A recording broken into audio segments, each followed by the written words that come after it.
Chapter 336. Bretel City had a beautiful day. The 4 city gates had been cleaned up. Apart from the potholes in front of the city gates that couldn't be restored to its original state, the terrifying scene from a few days ago couldn't be seen anywhere else. Under the warm sunlight, the 5 mountain chiefs around Bretel City brought some of their brothers to Bretel City.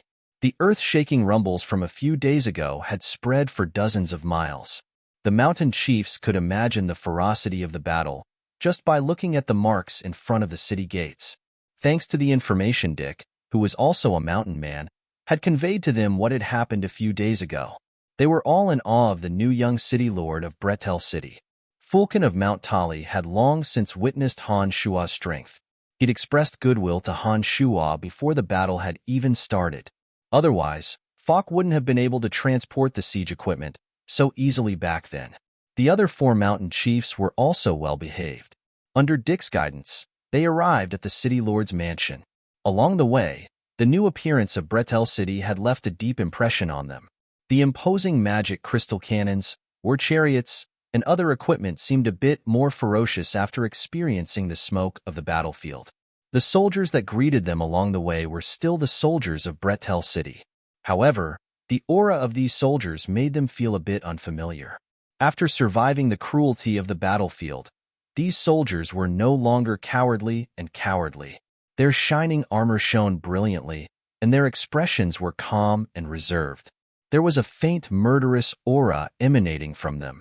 Are these still the same Bretel City guards who wore tattered armor and ran faster than the citizens? The leaders couldn't help but feel puzzled, as if they were getting to know these soldiers all over again. When they arrived at the city lord's mansion, the mountain chiefs saw some smiling citizens taking the initiative to clean up the surrounding streets. There were also some beautiful women and girls shyly gathered in front of the city lord's mansion, laughing and discussing something in low voices. For a moment, the mountain chiefs felt that every part of Bretel City was different. His lordship is not someone to be trifled with. Don't speak carelessly, Zach. It's not fun to offend him. Dick was familiar with the mountain leaders and knew that Zach was the most boorish and careless, so he kept reminding him along the way. Dick, you're talking more and more nonsense now. I remember you used to be very quiet. Why are you so long-winded now? Zach was a short and sturdy man. He didn't know if it was because of mining ores all year round, but his skin was as blackwood stone. Cousin Dick, is this city lord really as powerful as you say? You're not deliberately exaggerating, are you? The female leader of the mountain people was called Delia. She inherited her father's position and became the leader of Mount Silk. Delia had the typical high-nosed bridge of the mountain people and 2 very slender and straight beautiful legs. She was around 173 meters tall and was much taller than the average woman. Delia's appearance was just as moving as her figure. Her wheat-colored skin was full of a healthy luster, and her wild eyes carried the unique curiosity of a young girl of her age. Her curvaceous body was wrapped in simple leather armor that covered her chest and abdomen, but her arms and calves were exposed.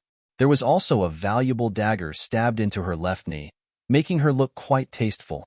Beside her, Zach and the younger leader of the mountain people, Kent, both revealed a somewhat lustful and soulful expression when Delia spoke.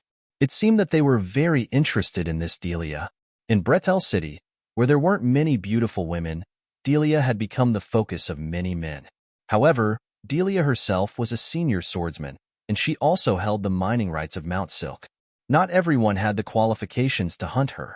Delia had the straightforward personality of a mountain woman. She was like a thorny rose, becoming the focus of men in this place. Delia liked to use her proud assets to tease men who expressed strong desires for her. However, she had never shown any face to any man, and no man had ever been able to take advantage of her. Dick, who was a distant relative of Delia, smiled wryly and warned his distant cousin, "You better know your place. Don't play your tricks in front of the city lord. He's not someone you can handle." "Humph, he's just a young man. What's so great about him?" Delia pouted and lightly snorted. She became even more interested in Han Shua after hearing Dick's words. All right, hurry up and go in. Don't let the city lord wait for too long." The oldest leader of the mountain people, Armand, suddenly opened his mouth and lightly shouted. Among the 5 mountain chiefs, Armand had the most prestige among them. He was of the same generation as Delia, Zack, and Kent's grandfather. The 5 mountain chiefs often joined forces to resist the bandits' attacks and would often communicate with each other. When they gathered together, Armand would often act as their elder and guide them on some matters. After Armand spoke, the group didn't say anything else. Only Dick told them some things about Han Shuo in a low voice, especially about Han Shuo's personality. Dick emphasized that Han Shuo had personally killed a soldier who dared to refute him as soon as he'd arrived in Brettel City. Before coming here, the mountain chiefs had already understood from Dick's information that the new city lord wasn't someone to be trifled with. When Dick carefully described Han Shuo's ruthless style, the group felt even more apprehensive. Delia was even more curious about Han Shuo. It's best not to provoke this person. I don't care what you do. Our Mount Tali will definitely build a good relationship with him. We won't try to make things difficult for him. Having personally experienced Han Shuo's annihilation of Troda, Fulkin had long since made plans to get along well with Han Shuo. Otherwise, he wouldn't have taken the initiative to go down the mountain to rescue Fok and express goodwill to Han Shuo. Among the 5 mountain chiefs, Fulkin had been the most arrogant and unruly. He'd rarely submitted to anyone for so many years. Now that he'd expressed his attitude without even going to see Han Shuo, the others immediately felt a bit more reverence in their hearts.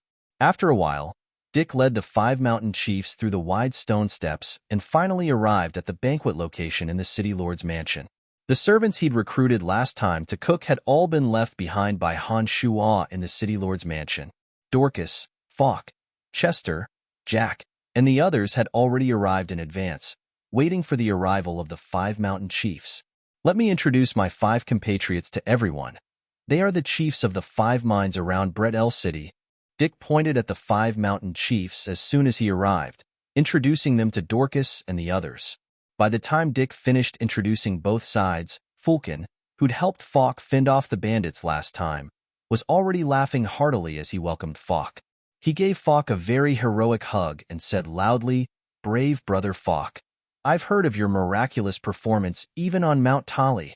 As a regular knight, Fok smiled courteously at Fulkin, saying in a friendly and enthusiastic manner, "You praise me too much. Welcome." Where's your city lord?" Zack looked left and right, waiting for Dick to introduce him to the miraculous young city lord. However, he discovered that Dick didn't do as he'd hoped. He couldn't help but ask. The indifferent Dorcas shot a glance at Zack, his voice a bit gloomy as he said in a low voice, "Your city lord? You mean that you don't belong to the city lord's jurisdiction?" Although he didn't have great strength, Dorcas' aura after experiencing countless battles couldn't be underestimated. His low shout was as cold as the edge of a treasured sword. "Zack, shut up." Ever since Dorcas had been brought back by Han Shuo, he'd displayed his abilities in several battles and had become the object of the soldiers' trust. His deterrence in the army had gradually surpassed Fok's. Dick deeply understood that this person's loyalty to Han Shuo was somewhat unreasonable. He hastily reprimanded Zack for speaking out of turn. For so many years, the mountain chiefs around Brettel City had never truly placed the city lords in their eyes. Naturally, they wouldn't show any respect in their normal conversations. Zack was used to this and didn't correct his words, immediately angering Dorcas. Dorcas, who was nearly 1.9 meters tall, stood there like an unsheathed sword. No one could ignore his presence. Unfortunately, his resolute face carried an indifference that pushed people 1,000 miles away, making him not easy to approach. "I'm sorry. Due to the incompetence and cowardice of some of the city lords in the past, we didn't show enough respect in private." Zack hasn't changed his words either. "I don't think he has any intention of offending the city lord. I hope you don't mind." The old Adelman hastily came out to smooth things over. He secretly pulled on the rash Zack and winked at him. Dick and Fulkin also winked at Zack at the same time, hinting for him to quickly express his attitude in order to avoid provoking Dorcas' displeasure. The rash Zack wasn't a stupid person. The gazes of the 3 all landed on him. Zack, who'd originally been a bit indignant, finally lowered his head and said in a soft voice, "I'm sorry." Dorcas flicked a glance at Zack and snorted coldly. He didn't say anything else as he picked up his wine glass and went to find Jack to ask for more war equipment. He didn't continue to pursue Zack's rudeness. "Fawk, where's the city lord?" Dick secretly breathed a sigh of relief when he saw that the most difficult person to get along with, Dorcas, had left. Only then did he ask Fawk, who was happily chatting with Fulkin. "Oh, the city lord said that it's rare for guests to come over. He said that he would personally prepare some sumptuous delicacies for them. He told us to wait here for a while." Fawk chuckled as he explained. His eyes glanced at Delia a few times as he spoke, not concealing his interest in her at all. Another lecherous, stinky man. The corner of Delia's mouth hooked up in a somewhat proud arc. She flicked a glance at Fawk and then turned her head away, inwardly making this judgment of Fawk. Delia's gaze left Fawk's body and turned to look at the cold and aloof Dorcas with interest. She seemed to find this cold and emotionless Dorcas to be more interesting. It seemed that Delia cared more about men who didn't care about her. The talkative knight Captain Fawk, the humorous Chester, and the 5 mountain chiefs accompanied by Dick didn't display any unfriendly words or actions. They sipped on the fine wine in their glasses as they indirectly probed for information regarding the new city lord through Fawk and Chester's mouths. Among them, the younger Dick and Kent were extremely curious about the rumor that Han Shua had captured the Helen Duchy's Grand Duchess Helentina alive. Chester and Dick, these two filthy fellows, didn't care about Han Shua's heroic image. They laughed in low voices as they recounted their presumptions to Dick and Kent. Delia, who wasn't far from the 4 of them, had always been very curious. The 4 filthy fellows laughed so lewdly that she accidentally overheard something she shouldn't have. She couldn't help but blush and spit in a low voice, cursing, "I really didn't think that the city lord would be so licentious. Humph, it looks like he's even more lecherous and disgusting than all the men in Brettel City. Heh, the city lord really has some skills." These filthy men didn't seem to think that forcing themselves on a woman famous for her viciousness was a despicable and shameful thing. It was as if it was a glorious thing. The 2 young mountain chiefs had faces full of admiration as they listened to Chester and Dick's narration. This kind of admiration was even stronger than when they heard how many bandits Han Shua had killed. This caused Delia, who was eavesdropping on the side, to despise Dick, Kent, and the other 3. She cursed in her heart that there wasn't a single good thing in men. "My apologies, everyone. I'm a step late. Brettel City's food ingredients are too scarce. Although I'm a bit late this time, I'll let them eat some rare delicacies." Suddenly, loud and clear laughter rang out from the inner room. The handsome Han Shua slowly walked out with a smile on his face. Otherwise, an ordinary person would only be able to die. There are no such magical beasts in the vicinity of Brettel City. Where did he go to hunt them? Oh, these high-level magical beasts are not something that ordinary people can hunt. The city lord is indeed an inconceivable monster. Apart from Han Shua, everyone present had the same feeling in their hearts. They all looked at Han Shua with strange gazes. "What? This is the front foot of the manticore." Jack jumped in fright. There was still a large piece of meat on the knife and fork in his hand. He had heard that a manticore could often tear a person into pieces with a single swipe of its claw. Thinking of the delicious piece of meat in his mouth, he couldn't help but scream. "Not bad. How does it taste?" Han Shua laughed and stared at Jack. "The taste is amazing, but when I think of the manticore using its front claws to tear people apart, why do I feel a little scared?" Jack had a lingering fear as he looked at the delicious food with his small eyes. He wanted to eat, but couldn't overcome the pressure in his heart. Glancing at the others, Han Shua found that they all had strange expressions on their faces. He laughed involuntarily and said, "What's wrong? Don't tell me you don't dare to eat it? Hee, this is something that I have specially hunted for all of you. You won't be so disrespectful, right?" Under Han Shua's attentive gaze, Dorcas didn't say a word as he walked to the harpy's plate of meat. He picked up a large piece of black meat with his knife and fork, swallowing it in big mouthfuls with a gloomy face. "What's the big deal?" "Humph." Contrary to Han Shua's expectations, Delia pouted and snorted softly. She picked up her knife and fork and started eating the deep-water venom python. She picked up a piece of meat with brittle bones and started chewing it carefully. Delia's brows relaxed after only a small bite. She excitedly waved her knife and fork again, trying to get a bigger piece to taste. She praised, "It's really delicious." Heh, the deep-water venom python is highly toxic. I don't know if I've cleaned it properly. If I haven't cleaned it properly, then I'll be in big trouble. Han Shua's lips twitched as he looked at Delia's alluring appearance as she chewed. Delia, who had been feasting without regard for her image, happened to hear Han Shua's mutterings with her little ears. Her originally excited movements suddenly froze, and her tender red cheeks turned a bit pale. She looked at Han Shua and said in a trembling voice, "What did you say?" "Nothing, haha. With the deep-water venom python's highly toxic nature, if I hadn't cleaned it properly, you'd probably be dead by now." Han Shua laughed loudly and responded easily, "Damn it, you actually scared me." Delia glared fiercely at Han Shua, but didn't pursue Han Shua's threat. She focused more of her attention on the plate of deep-water venom python. This was because the other 4 mountain chiefs, as well as Falk, Dick, Chester, and the others, had already reacted and started to move. Little Fatty Jack even picked up his plate and began to dig in. They rarely even laid eyes on these rare foods, not to mention savoring them on their plates. Although Han Shua had brought quite a bit of food, there were even more people here. The mountain people's appetites in particular were famed for being enormous. Delia was deeply afraid that the others would split the food on their plates while she spoke, so she immediately ignored Han Shua and joined in the fight for food. It didn't take long for the 6 plates of food to be devoured cleanly by the group. They still held their knives and forks in their hands, but they still felt a bit unsatisfied.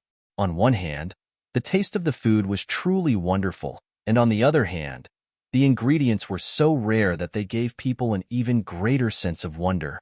Therefore, they quickly finished all 6 plates of food. When the servants that Han Shua had hired from the city lord's mansion delivered the food that they'd meticulously prepared, the group instead felt that it was dull and tasteless. They no longer cared for such ordinary food. After eating and drinking to their heart's content, the group followed Han Shua to the meeting hall. The servants would naturally clean up the mess. Han Shua, who'd always been smiling and talking wittily, wasn't as difficult to get along with as the 5 mountain chiefs had imagined. When everyone sat down, everyone was a bit less reserved and a bit more friendly and cordial. The rare food played a significant role in this. Han Shua sat in the very center, smiling as he glanced at the 5 mountain chiefs. Seeing that the 5 of them had restrained their smiles and sat up straight, he nodded and said, "Everyone, don't be nervous. I've invited everyone here this time to discuss some matters of making a fortune together. You are all citizens of Brettel City. Perhaps it was because the previous city lord wasn't able to earn your trust that you gradually drifted apart from Brettel City. This time, His Majesty has bestowed Brettel City to me. I will not let the 7 Grand Duchies and all kinds of bandits loot again. Not only will Brettel City not suffer, but your 5 mines will also be protected. From now on, I hope that everyone can truly work together and develop Brettel City together. Your Lordship, I believe that you can bring peace to Brettel City. As the chief of Mount Tali, I am willing to listen to your Lordship's commands. I know that your Lordship will not mistreat us." Fulkin had made up his mind when he'd arrived. He understood that just Han Shua's strength alone was enough to deal a heavy blow to Mount Tali. After seeing Brettel City's tight defenses along the way, Fulkin's resolve had become even firmer. Han Shua was also well aware of Fulkin's friendliness. He smiled and nodded to Fulkin, saying, "Many thanks, Fulkin. When Falk faced the threat of bandits last time, your Mount Tali even helped us. This city lord knows this. Your lordship is too polite. In the past, it was because the previous city lord didn't even care about his own citizens that I felt deeply disdainful. Your lordship is completely different from them. As a citizen of Brettel City, this is what I should do. Moreover, your lordship has also helped Mount Tali last time. Troda will never invade our Mount Tali again." Fulkin was very tactful. Since he'd already decided to cooperate well with Han Shua, he spared no effort in doing so. The other 4 mountain chiefs couldn't help but look at each other after hearing Fulkin's declaration. In their hearts, this new city lord was outstanding in all aspects. The only thing that worried them was that Han Shuo would take their minds for himself. This was the reason why they didn't dare to easily agree. Their minds were their main source of income and the foundation of their survival. According to Han Shuo, everything around Brettel City belonged to the city lord. Didn't that mean that their minds also belonged to Han Shuo? Han Shuo looked at the four mountain chiefs with a smile and chuckled. I wonder if the four of you are willing to support me? The four were startled when they heard these words.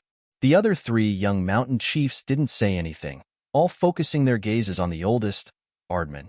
Ardman was silent for a while, then braced himself and respectfully said to Han Shuo, Your lordship, we are all your citizens. Of course we are willing to help Brettel City develop, but we don't know how we can help your lordship. Please enlighten us. Han Shuo smiled and nodded, saying, Since you've acknowledged yourselves as citizens of my Brettel City, this matter will be easy to handle. To be honest, Brettel City doesn't lack anything other than a lack of manpower. Merchants will continue to transport a steady stream of goods. My Brettel City currently has enough gold coins to support the operation of Brettel City, but the issue of population cannot be solved in a short period of time. I know that there are currently 30 to 40,000 mountain people living in your mines. Apart from miners, there are even more elderly, women, and children. The living conditions in the 5 mines aren't ideal. They had all left Brettel City to live in the mines due to the incompetence of the previous city lord. Originally, they had no choice but to do so because they couldn't guarantee the safety of Brettel City. But now, I think Brettel City is already very safe. If the 5 of you don't mind, please let them leave the mountains. There are many empty houses in Brettel City. They should live in a better environment. What do you think? Ardman was greatly moved by Han Shuo's words. He also understood that the lives of his tribe living in the mountains weren't easy. Apart from all kinds of ores in the 5 mines, there were very few trees. The wild beasts had long since been hunted to fill their stomachs. Water was also transported from the foot of the mountain. The miners on the mountain had to work day after day in exchange for some food transported by merchants. In order to guard against robbers, the mountain people all lived in the mines that never saw the sun all year round. If it wasn't to ensure that their lives weren't threatened, who would be willing to live on the mountain like savages? Now, the first thing that Han Shuo thought of was the pitiful people on the mountain. This moved the elderly Ardman greatly. He immediately kowtowed towards Han Shuo, tears flowing uncontrollably from his eyes. He choked with sobs. I first thank the city lord for his kind intentions on behalf of all the people on the mountain. I won't say any unnecessary words. As long as your lordship can ensure that they don't have to worry about food and clothing, and give them a stable living environment, I will absolutely not object even if your lordship wants us to hand over the mines. Old man, please rise. They are all my people. Giving them a good living environment is what I should do. The 5 mines are the foundation of your survival and will be under your control in the future. It's just that although the city has abundant siege equipment, we don't have enough manpower to operate them. Once the regular armies of the 7 duchies come to attack the city, I'm afraid that with just our 3,000 city guards, even with so many siege equipment, we still won't be able to handle it. The only thing I ask of you is that when we face a common enemy, you can join forces with us to resist together. We will provide you with enough siege weapons. If we have enough manpower on the city walls, with Brettel City's defensive power, even the 7 Grand Duchies can forget about breaking through. I wonder if everyone is willing to work hard with me and fight for the safety of all the people of Brettel City? There was no longer any gap between them at this point. Old Ardman had worked hard all his life to constantly resist the robberies of the various duchies and bandit organizations, bringing a better living environment for the people of the mountain. His ideals and Han Shuo's way of doing things didn't conflict at all. Therefore, when Han Shuo made this suggestion, Ardman no longer hesitated. He immediately shouted at the other 3 young mountain chiefs, You 3 kids, hurry and thank the city lord's grace with me. Hearing this, the 3 youths no longer had any doubts. Even Fulkin, who'd already expressed his trust in Han Shuo, immediately knelt down on one knee towards Han Shuo. Each of them solemnly swore to Han Shuo that they would risk their lives to defend Brettel City. After helping the mountain chiefs up one by one, Han Shuo said with a smile, "When I went to Mount Tali last time, I discovered that Fulkin and the others' weapons and equipment weren't good enough. This time, the bandits left behind tens of thousands of weapons and armor. Placing them in Bretel City's warehouse will only take up space. There's no harm in equipping them for you all." The 5 mountain people had painstakingly mined, or for so many years. All the ore they'd obtained had been exchanged with merchants for food and other daily necessities to maintain the basic lives of the elderly, women, and children on the mountain. They didn't have any extra gold coins to buy more weapons and armor. Some of them only used some crudely refined iron rods. When the 5 mountain chiefs heard Han Shua's words, they thought of the shining armor on the 3,000 city guards along the way, as well as the sharp weapons gleaming with a cold light. When they compared the shabby appearance of their own subordinates, they all felt their faces flush with embarrassment. "Many thanks, my lord. Many thanks, my lord." Fulkin was the first to react. He immediately kowtowed again, crying out in excitement. Seeing Fulkin's kowtow, the other 4 mountain chiefs also kowtowed with heartfelt admiration. Each of them was filled with excitement and love. Their gazes towards Han Shuo became more and more convinced. "Hee, everyone, get up. This is just the beginning. I believe that as time passes, Bretel City will blossom with even more beautiful prospects." Han Shuo once again let the 5 mountain chiefs get up, chuckling as he spoke. "Boo-hoo, hundreds of thousands of gold coins are gone just like that." Only the financial officer, Jack, cried out in pain. However, his low cry didn't cause any waves amidst the joyous cheers of the crowd. Chapter 338. Under the arrangements of the 5 mountain chiefs, the numerous mountain people from the surrounding 5 mines finally came down from the mountains after many years, returning to Bretel City once again. News of the 4 bandit groups' disastrous losses spread throughout the 7 Grand Duchies. Some of the smaller bandit groups definitely wouldn't dare to come to Bretel City to fish for profits in the future. Even the 7 Grand Duchies that were at war with each other were shocked by this news. Bretel City, a city that anyone could bully in the past, had become a taboo place after nearly 10,000 bandit corpses had been left behind. While Bretel City was busy arranging for the mountain people to enter the city, Han Shuo once again silently disappeared from Bretel City after giving Dorcas and the others some instructions. The magic crystal mines had all been used up in the last war.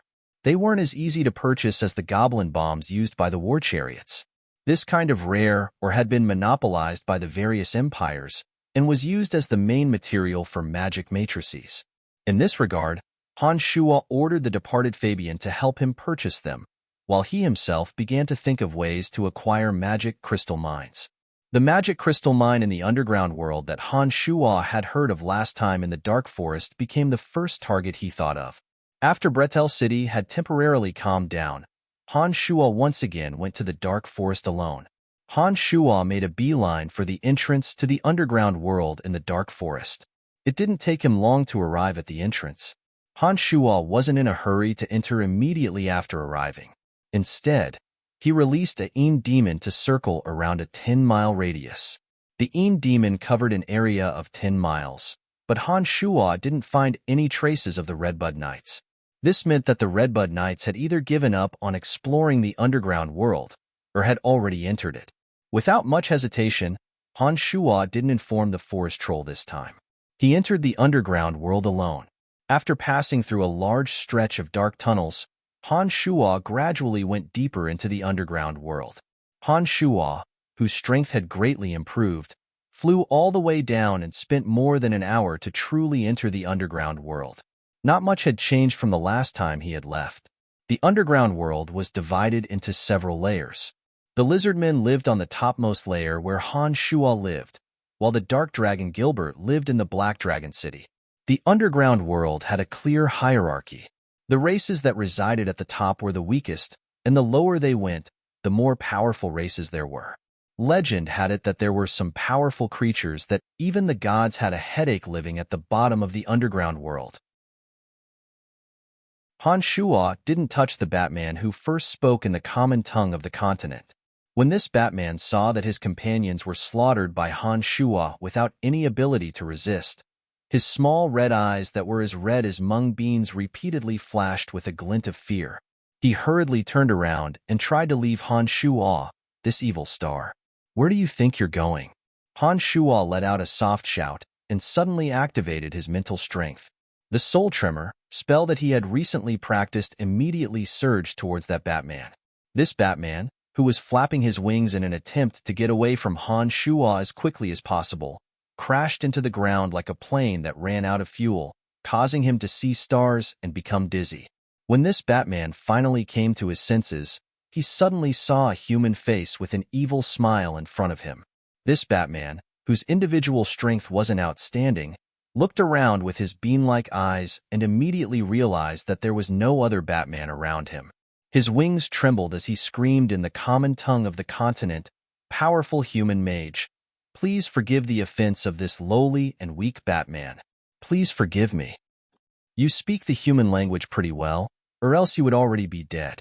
Han Shuo went up and kicked down, and this Batman who had just stood up was immediately kicked into the air.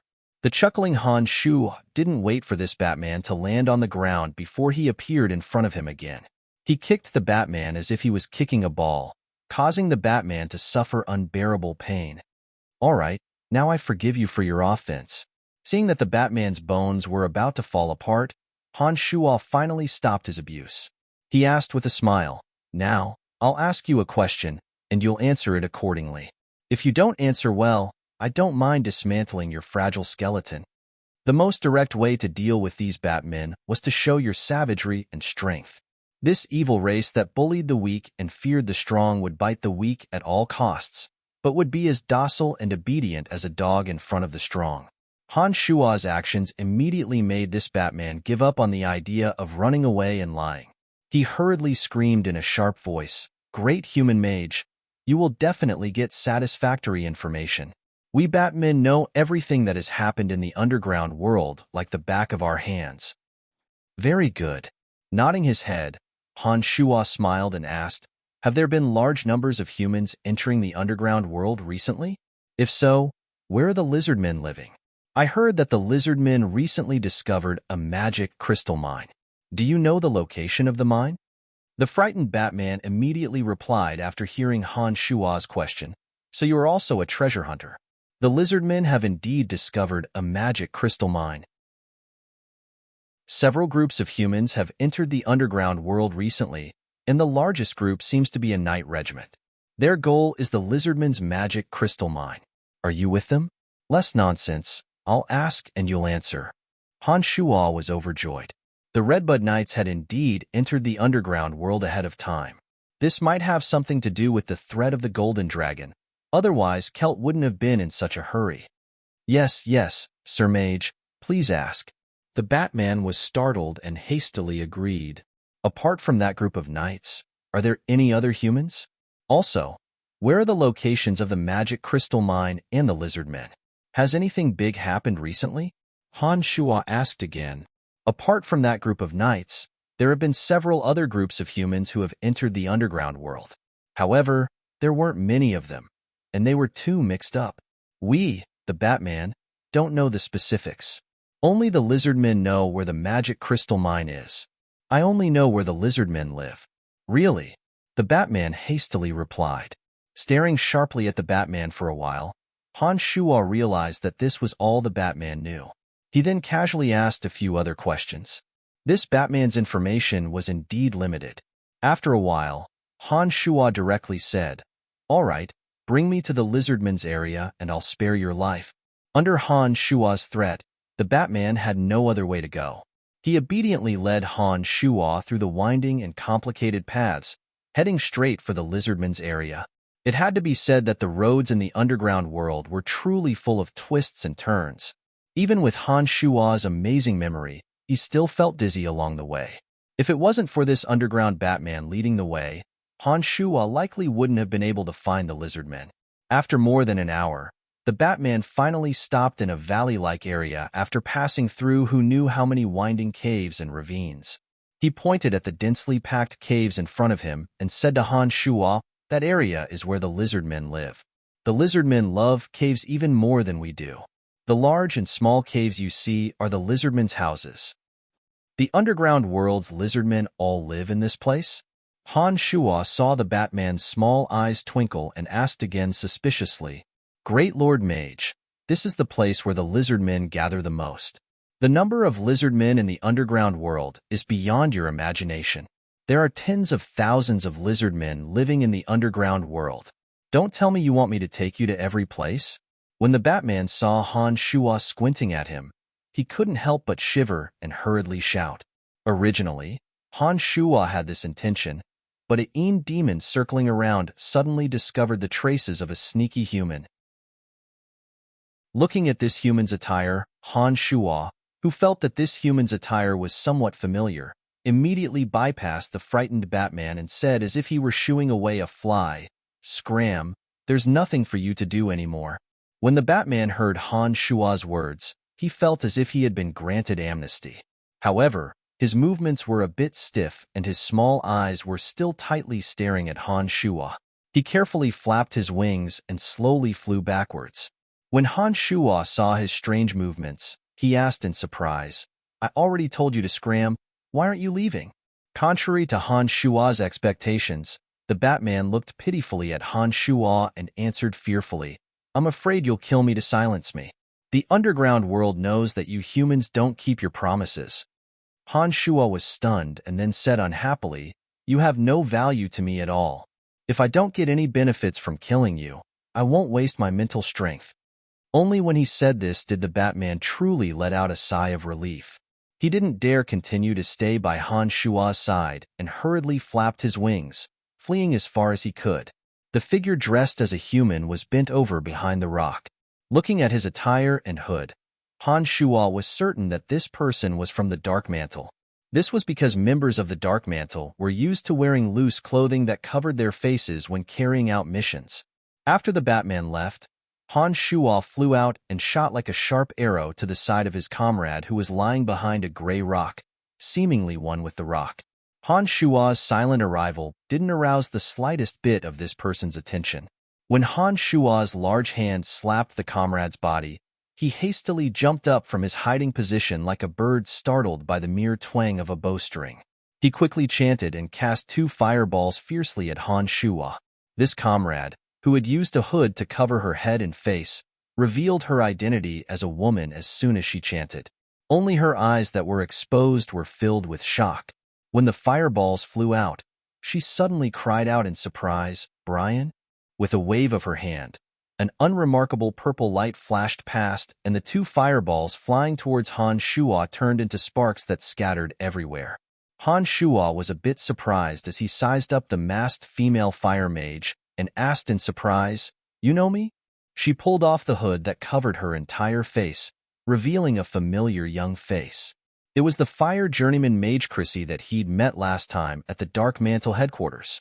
The short-haired Chrissy cheered in surprise and hastily gestured with her hands, explaining, I'm Chrissy.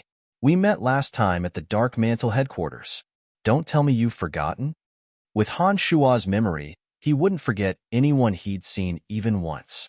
This cheeky short-haired Chrissy was no exception. Han Shuo nodded with a smile and said, So it's you.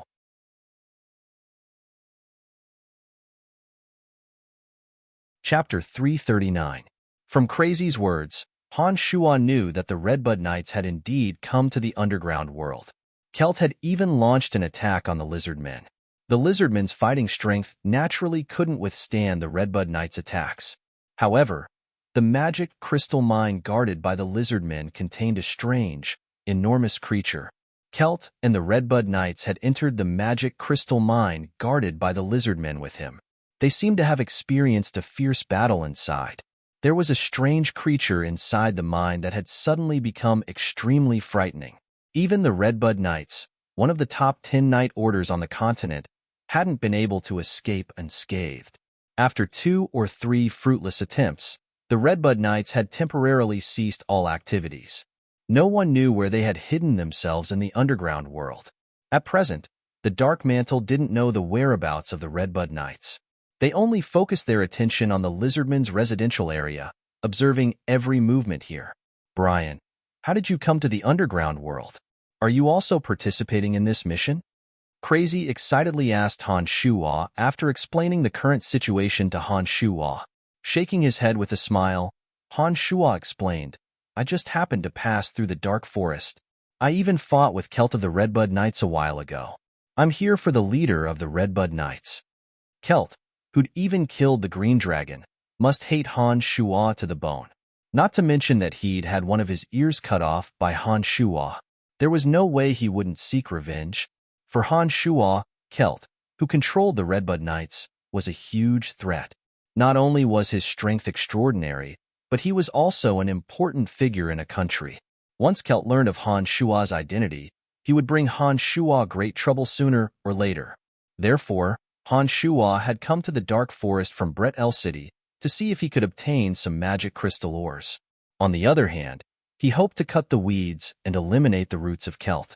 This way, he wouldn't be able to walk out of the Dark Forest alive and bring him endless trouble. What? You fought with Commander Celt of the Redbud Knights?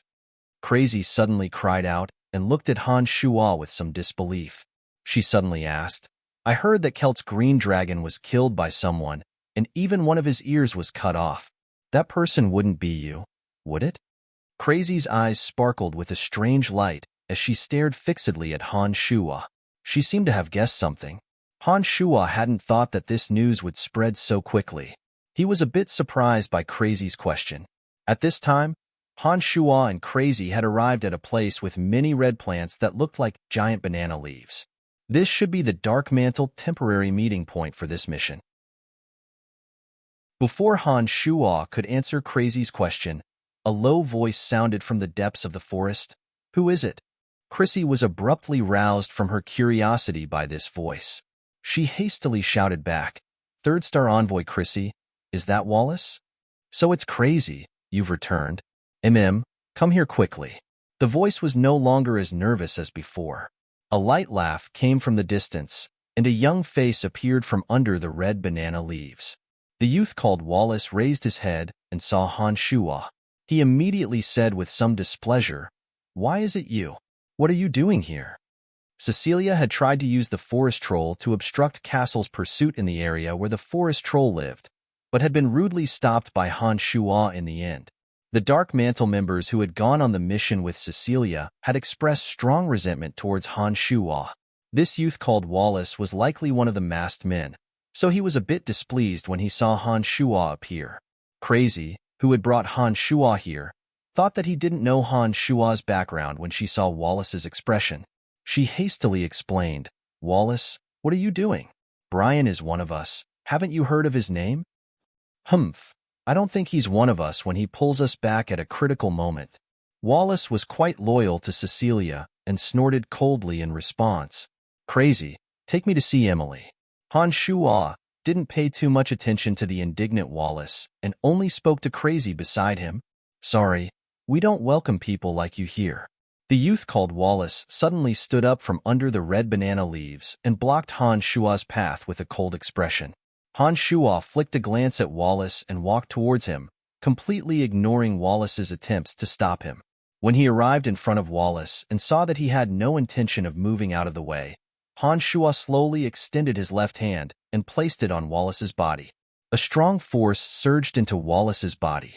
Wallace staggered back continuously until he took 10 steps back before falling on his butt. His angry face was tinged with fear as he shouted at Han Shuo. What do you think you're doing? Whether or not I can go in isn't up to you. You're just a lowly Dark Star emissary. You have neither the right nor the strength to stop me. Don't overestimate yourself. Han Shuo only displayed the most direct disdain towards his colleague's provocation.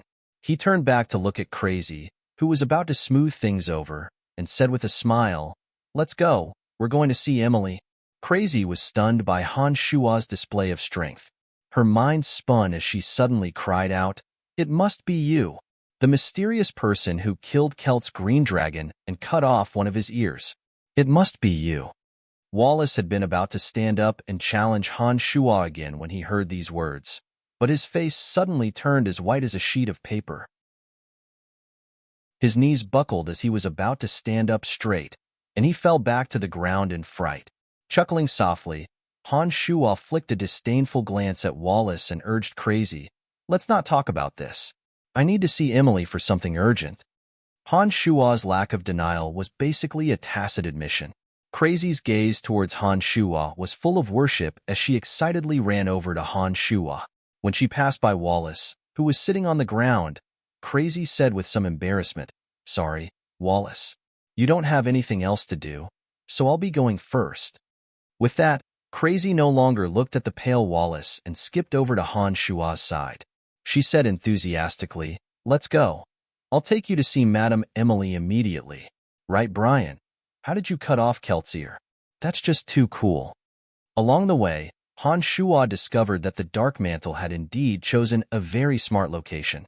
This area was filled with tall banana leaf plants, and there were many rocks and shrubs that could conceal one's tracks. For members of the Dark Mantle who were adept at concealing their tracks, this area was an excellent place to hide. Starting from Wallace's location, they had set up all kinds of warning devices along the way. Some of these devices were purely handmade, while others used magical elements. They were all small and practical. From Crazy's words, Han Shua learned that these warning devices were all made by Cecilia. Although the curious Crazy kept asking about Kelt's ear being destroyed, Han Shua didn't say anything on this topic. He adopted an attitude of neither admitting nor denying it. It wasn't until he saw Emily that the overjoyed Emily finally suppressed the excitement in her heart and used the dignity of her position to order Crazy, "Thank you, Crazy. I'd like to discuss this mission with Brian alone." "All right then, Madame Emily," Crazy answered with disappointment.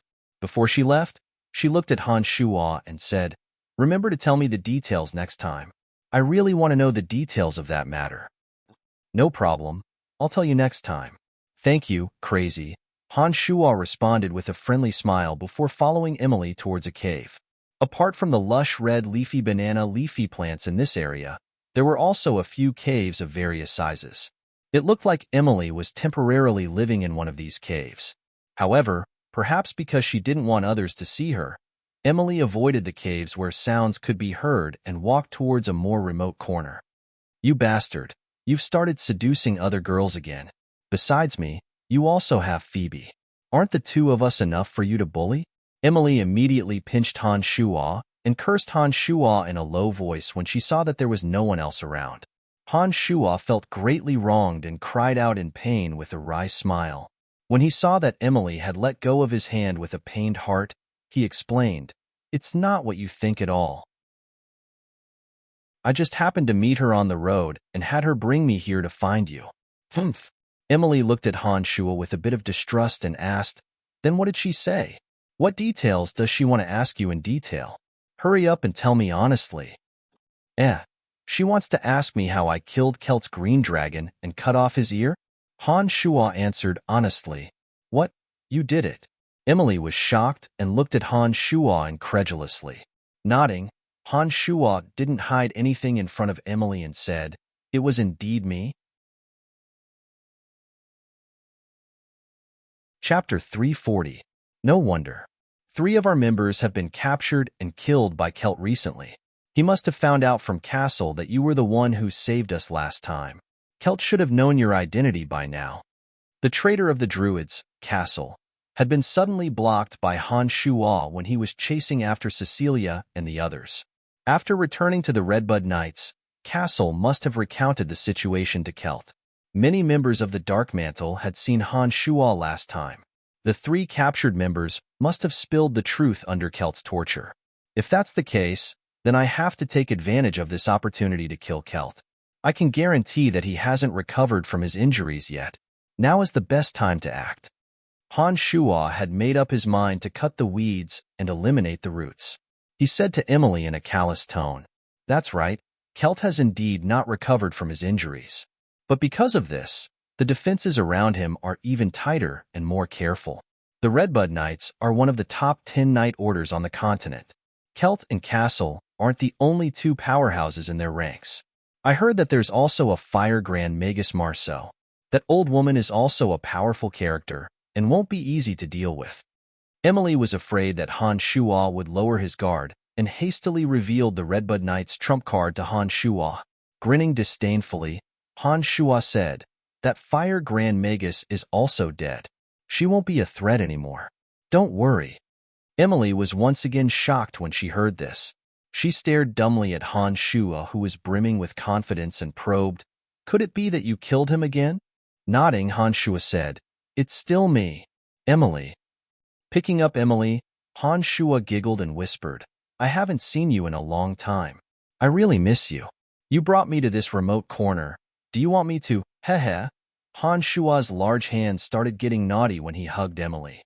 Emily's eyes were like silk when she saw his well-practiced movements.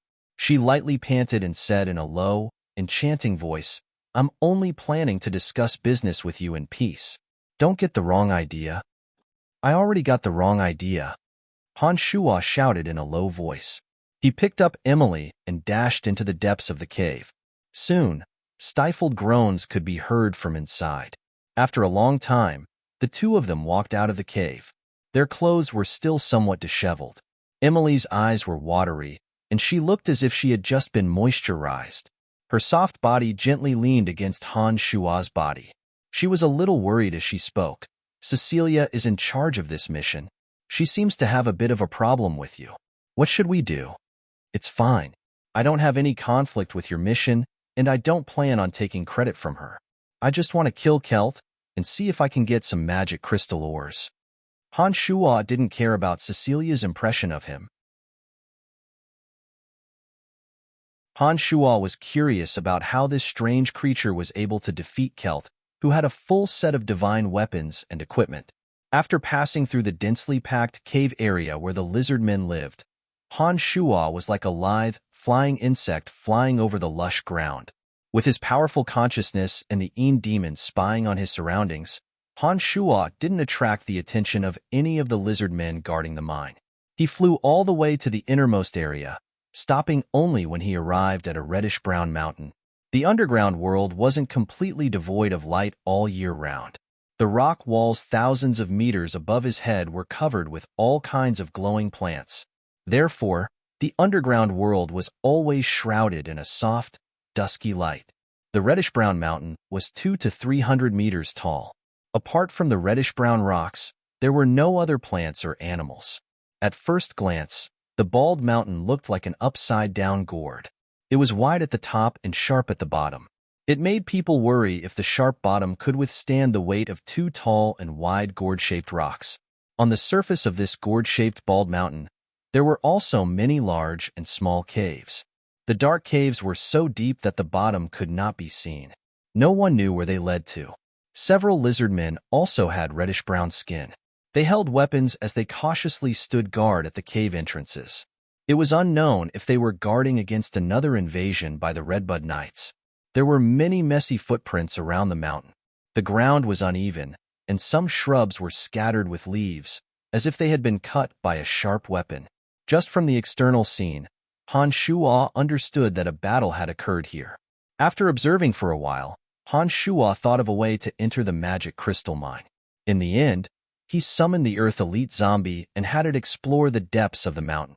If he couldn't enter the center of the mine through the Earth Elite Zombie, then he would think of another way. As long as it was soil, nothing could obstruct the Earth Elite Zombie's passage. After appearing under Han Shua's incantation, the Earth Elite Zombie entered the Earth's core, disappearing without a trace in the blink of an eye. However, Han Shua and the Earth Elite Zombie had a telepathic connection.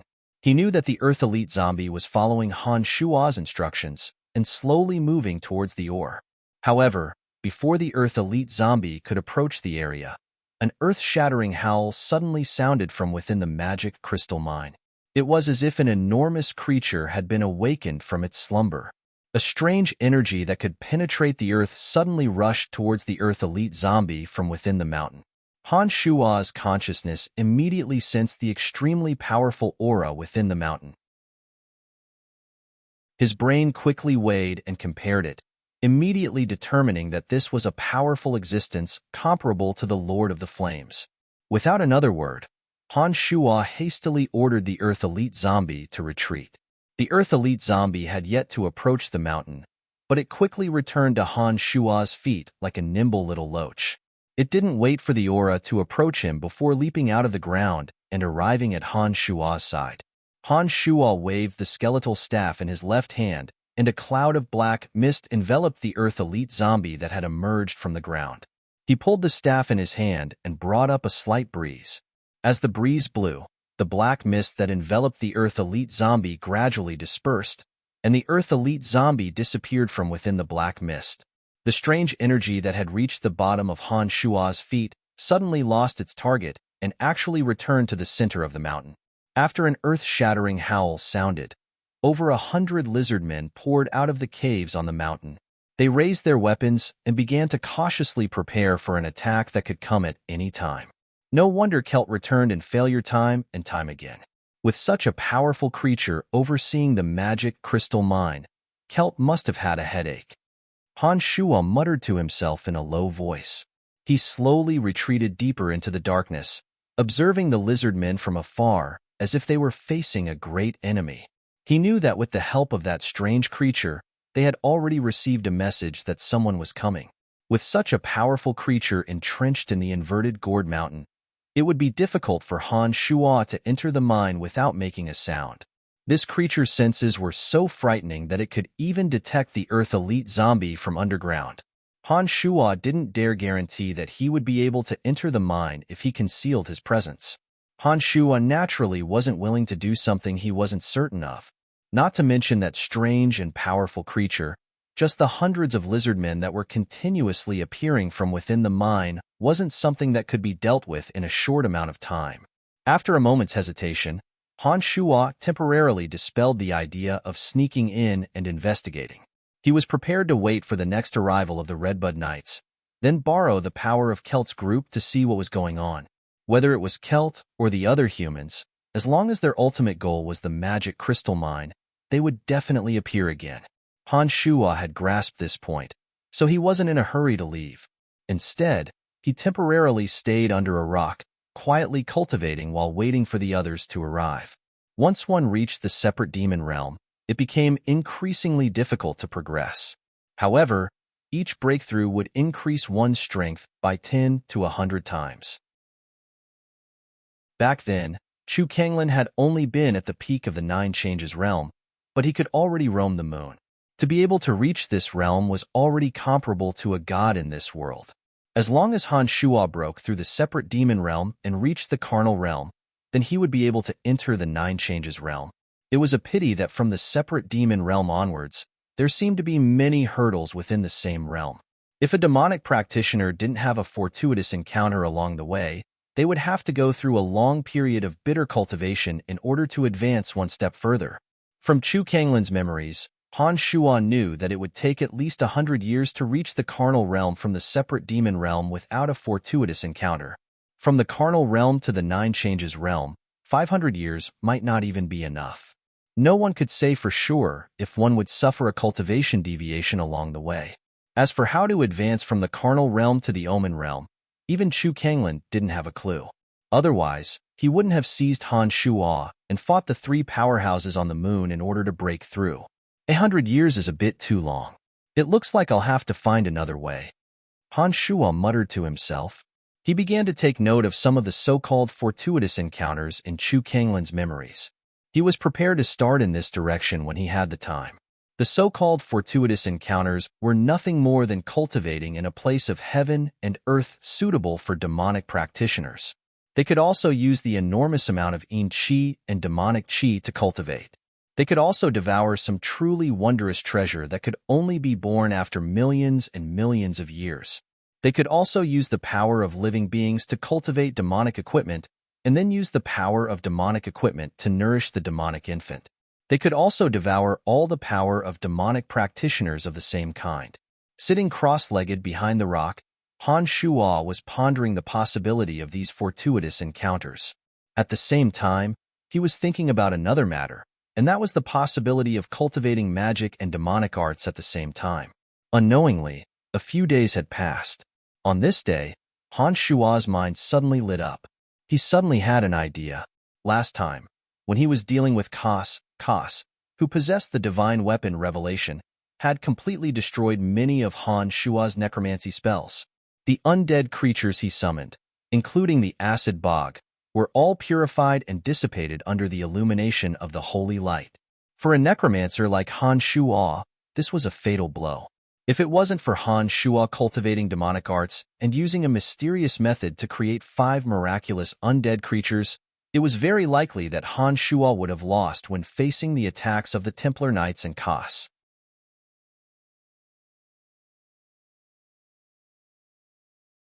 Chapter 341. Kelt felt that he'd been very unlucky recently. He'd thought he'd be able to return from the dark forest with a bountiful harvest.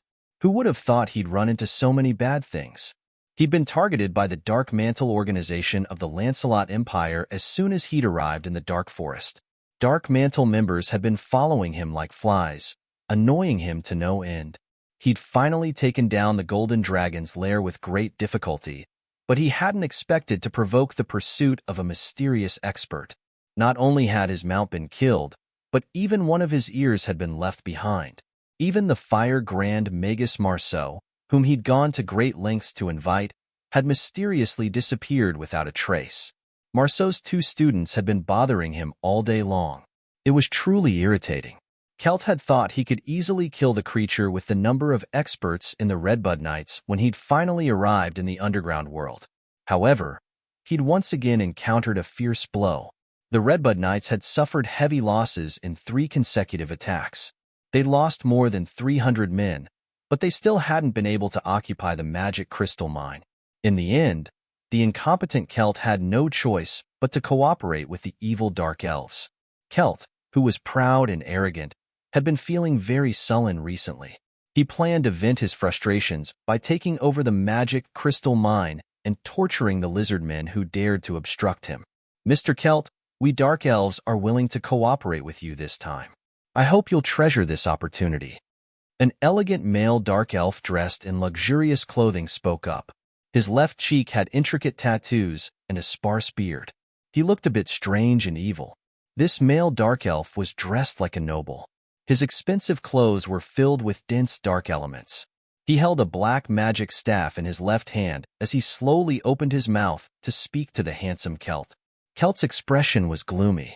When they were about to reach the gourd mountain guarded by the lizard men, he finally had the knights stop.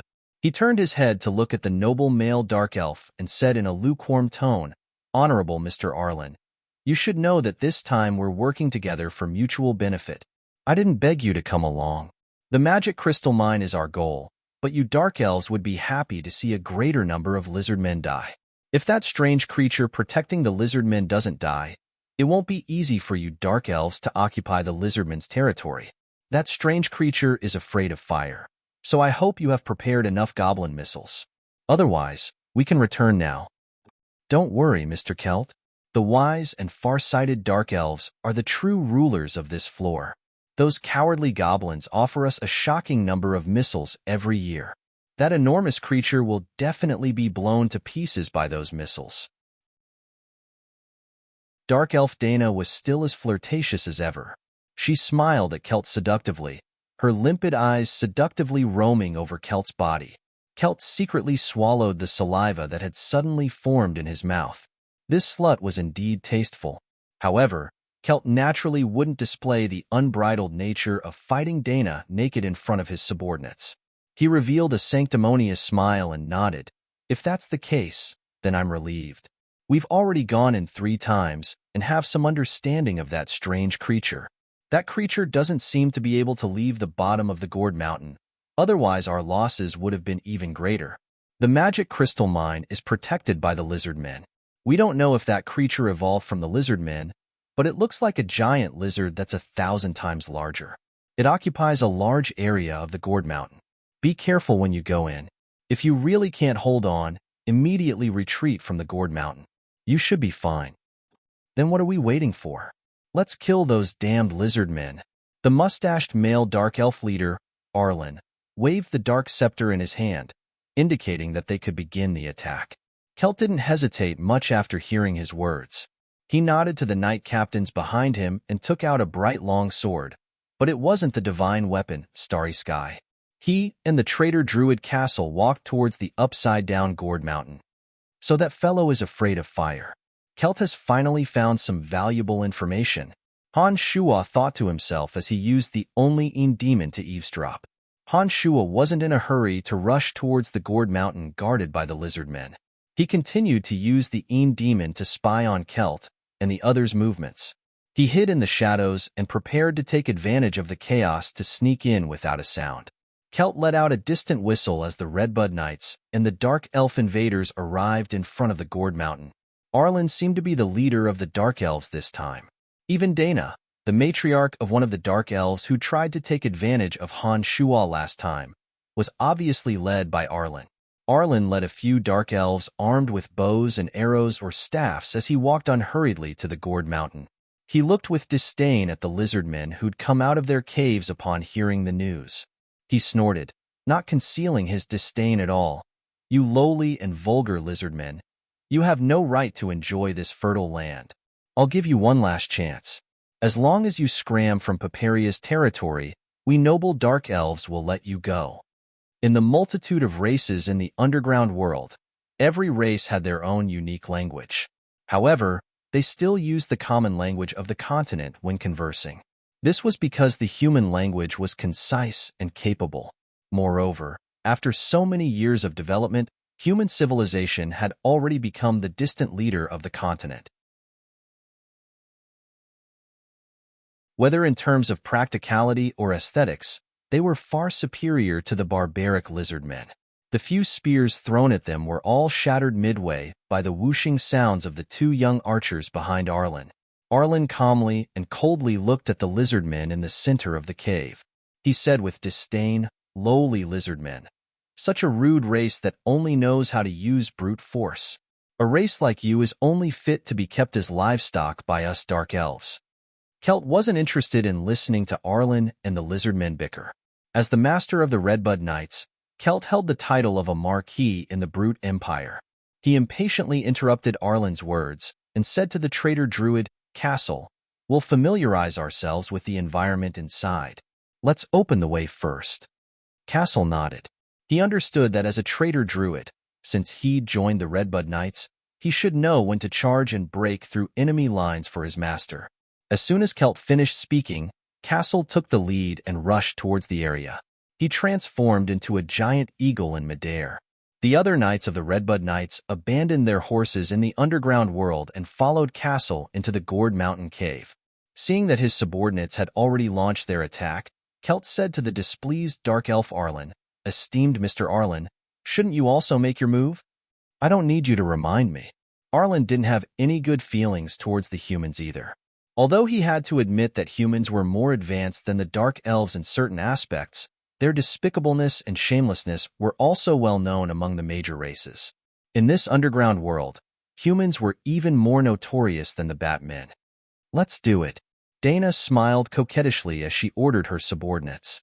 Dana's group of Dark Elves rushed out ahead of time, raising their exquisite bows and aiming at the lizard men. As soon as Dana's people made their move, the Dark Elves behind them, who outnumbered the Redbud Knights by quite a bit, split into several groups and charged towards the gourd mountain. The rest stayed by Arlen's side. Arlen frowned as he watched the battle begin. He seemed to feel that something wasn't right there. He said to Celt, who was standing beside him, "As long as that damned creature dares to appear, our goblin missiles and explosives will definitely destroy it along with the gourd mountain." "I hope so."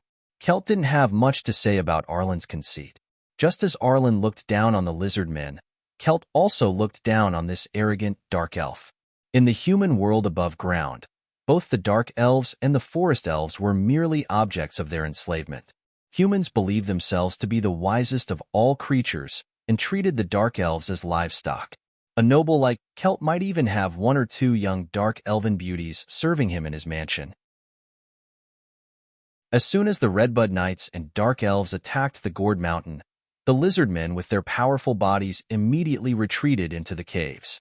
Some of the Dark Elves carried huge bundles on their backs, which should be the goblin bombs Han Shua had seen before. Judging from the Redbud Knights and Dark Elves' actions, it seemed that they intended to throw the massive amount of bombs into the gourd mountain, intending to blow up the entire mountain and the giant lizard man entrenched within in one fell swoop. After their operation, Han Shua's consciousness sensed the intense fury of the creature within. Han Shuo knew that the creature wouldn't have time to worry too much, so he once again summoned the Earth Elite Zombie and had him dive deeper into the gourd mountain. This time, the Earth Elite Zombie wasn't forced back by the creature's strange energy. There were too many Redbud Knights and Dark Elves rushing into the gourd mountain. Even the powerful creature couldn't sense everything. Not to mention that the creature was already extremely enraged. Loud, deep howls sounded from the depths of the earth. The entire upside-down gourd mountain seemed to be shaking from the howls. Han Shuo was even worried that the base of the gourd mountain wouldn't be able to withstand the shaking of the upper part and would break. The only demon Han Shuo had been attached to the Earth Elite Zombie. Borrowing the Earth Elite Zombie's vision, Han Shuo was able to see what was happening underground. However, the Earth Elite Zombie hadn't entered the main area and couldn't bring Han Shuo any useful information. Han Shuo focused his attention on the Redbud Knights and Dark Elves who had entered the gourd mountain. In Han Shuo's view, the Redbud Knights were far stronger than Arlen's Dark Elves. Whether it was equipment or individual strength, the Redbud Knights were outstanding. Clad in thick armor, even without the aid of warhorses, the Redbud Knights' sprinting speed was faster than the Dark Elf archers and warriors in simple attire. Those knights, who had experienced all kinds of battles, all looked cold and confident. They had the toughness and fierceness of true warriors. Each of them formed a triangle or diamond formation when they were dashing. This formation allowed them to take care of each other while they were dashing, so that they wouldn't be able to defend against sudden attacks from their sides and rear. In contrast, the arrogant Dark Elves lagged far behind the humans in this aspect. They still swarmed forward like a swarm of bees for thousands of years. The Dark Elves had lived in the underground world for who knew how many years, but it seemed that they had never fought hand in hand like the humans, nor did they have any exquisite coordination. As Han Shuo observed, a scene suddenly flashed in his mind. He immediately understood that the Earth Elite Zombie must have passed through the Earth's obstructions and arrived at the giant creature beneath the gourd mountain. The Earth Elite Zombie had obtained his line of sight from beneath the enormous creature. The first thing he saw was an enormous octagonal, ancient magical formation shrouding the area above. At each corner of the enormous octagonal formation was a smaller octagonal formation, each one filled with dense magical elements. At the center of the octagonal formation was an enormous reddish-brown tail, more than 10 meters long. A body the size of a small mountain was entrenched in the center of the formation. Every time it struggled fiercely in anger, the formation would shoot out circles of colorful lightning, seemingly imprisoning the creature. It can't be that it's trapped beneath the gourd mountain by the magic formation, right? If the gourd mountain was destroyed by the goblin explosives, wouldn't the magic formation imprisoning the enormous creature be destroyed as well? Han Shuo was suddenly alarmed and worried. Chapter 342. Ain Demon circled around and examined every corner of the octagonal ancient magic matrix. Through the Ain Demon, Han Shuo saw that the octagonal ancient magic matrix was covered with large pieces of sparkling and translucent magic crystal ores. These ores covered every intricate and detailed magical veins of the magic matrix, providing the octagonal magic matrix with a steady flow of energy. When the Earth Elite Zombie and Ain Demon emerged from the depths of the earth and approached the enormous creature, the creature with half its body and tail sunk into the center of the ancient magic matrix seemed to sense the existence of the Earth Elite Zombie and the Ain Demon. A reddish-brown tail that was more than 10 meters long was like an enormous iron whip, snaking through the air as it swung down in the Earth Elite Zombie's direction. The Earth Elite Zombie's body was still half submerged in the ground. When he saw the python-like tail swinging down, he hastily hid his entire body in the depths of the earth. A crackling sound came from the top of the Earth Elite Zombie's head, as if the earth itself was shaking. A strange force entered the ground from his tail and rushed towards the Earth Elite Zombie. The Earth Elite Zombie jumped in fright and prepared to quickly return the way he came. Unfortunately, before the Earth Elite Zombie could return to Han Shuo's side, that strange force fiercely surged into the Earth Elite Zombie's body. The Earth Elite Zombie's body trembled midway, and he actually rolled in the depths of the earth. When the Earth Elite Zombie landed, he was already dizzy and disoriented. However, The Earth Elite Zombie had been refined by Han Shua's demonic arts and had absorbed the Yuan energy of the place of extreme Earth. Now that the Earth Elite Zombie was deep underground, this kind of strange force couldn't harm the Earth Elite Zombie. After that force passed through the Earth, the strange creature seemed to feel that the Earth Elite Zombie was still alive and kicking. The enraged creature's enormous tail repeatedly slapped the Earth, and a few more strange forces entered the Earth and surged towards the Earth Elite Zombie. The Earth Elite Zombie, who was also dizzy and disoriented from the attack, was much more sensitive in the Earth than on the surface. When he sensed a few more dizzying auras surging towards him, he hastily began to mobilize the power of the Earth to protect himself. The Earth around the Earth Elite Zombie suddenly began to tremble. The auras that surged towards the Earth Elite Zombie were weakened bit by the slight tremors of the Earth. When the auras truly arrived in front of the Earth Elite Zombie, they seemed to have lost the power that caused the Earth Elite Zombie to fear them. They flowed into the Earth Elite Zombie's body without the slightest bit of reaction. The first time, the Earth Elite Zombie had been confused by a single aura. That was because he hadn't used his innate ability in time. Otherwise, he wouldn't have been in such a difficult situation at the beginning. Han Shua let out a cry of surprise, then muttered to himself thoughtfully, "It seems that the 5 elite zombies still need to face danger frequently, otherwise they wouldn't be able to use their innate abilities." So this Earth Elite Zombie didn't know that he could use the Earth's tremors to defend against this kind of attack, but he magically grasped it when the danger was right in front of him. While Han Shua was silently pondering, the strange creature imprisoned by the ancient octagonal magic formation flew into a rage after a long period of futile attacks. Unfortunately, its body was bound by the magic formation and couldn't leave. Facing the Earth Elite Zombie buried deep underground, it couldn't use its strange attacks to attack. For a time, there was nothing it could do. The enraged creature seemed to have transferred its anger towards the Earth Elite Zombie to the Redbud Knights and Dark Elves that had entered the Gourd Mountain. Accompanied by a deafening howl, the entire Gourd Mountain seemed to shake. Strands of the same strange aura as the one that had attacked the Earth Elite Zombie shot out from the air or underground towards the lowly life forms that had dared to offend the creature's dignity like formless flying snakes. The Redbud Knights and Dark Elves who were struck by the strange aura felt as if they had suffered a heavy blow. The Redbud Knights were protected by fighting aura and had firm willpower. Only blood flowed out of their noses and mouths, and their movement speed was impaired. However, the weak Dark Elf archers were caught off guard, and a dozen of them died on the spot. Dozens more were seriously injured. However, there were at least 1,000 Redbud Knights and Dark Elves that had rushed into the Gourd Mountain.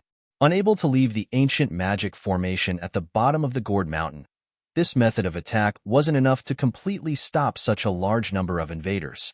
As the Dark Elves died, bags of goblin explosives were placed in various areas of the Gourd Mountain. Under Castle's leadership, the Redbud Knights took advantage of the opportunity to slaughter all lizardmen they saw in the dark, narrow caves. The lizardmen, with their powerful bodies and crude weapons, were obviously no match for the regular human knights. Not to mention, there was also Castle, the traitor druid who had mastered the transformation technique. In just a short while, the lizardmen were retreating in defeat, leaving behind a trail of corpses. The Dark Elves were right behind the Redbud Knights, taking advantage of the opportunity to bury goblin explosives in every corner. Together with the Redbud Knights, they followed the lizardmen deeper into the forest towards the location of their true god. As the lizardmen died tragically and retreated, the powerful creature at the bottom of the Gourd Mountain no longer cared about the Earth Elite Zombie. It vented all of its anger in roars, using a series of mysterious attacks to attack the invading enemies. In its rage, the lizardman released several strands of aura, landing on the bodies of the Redbud Knights. Even the astonishingly powerful Redbud Knights couldn't withstand the strange aura and would die on the spot. The more fragile Dark Elves were even worse off. Nearly 100 of them had died before they could even reach the bottom of the mountain. At this time, Han Shua was certain that the Redbud Knights and the Dark Elves were taking great risks. Han Shua was sure that the strange creature was bound by an ancient magic formation. It looked like it had been suppressed deep underground, with only half of its body exposed. The Redbud Knights had only seen the upper half of the strange creature's body and the magic crystal ores around it. As for the lower half and the magic formation buried deep underground, they couldn't see them at all. Once the goblin explosives on the gourd mountain exploded, it would be fine if the strange creature was killed.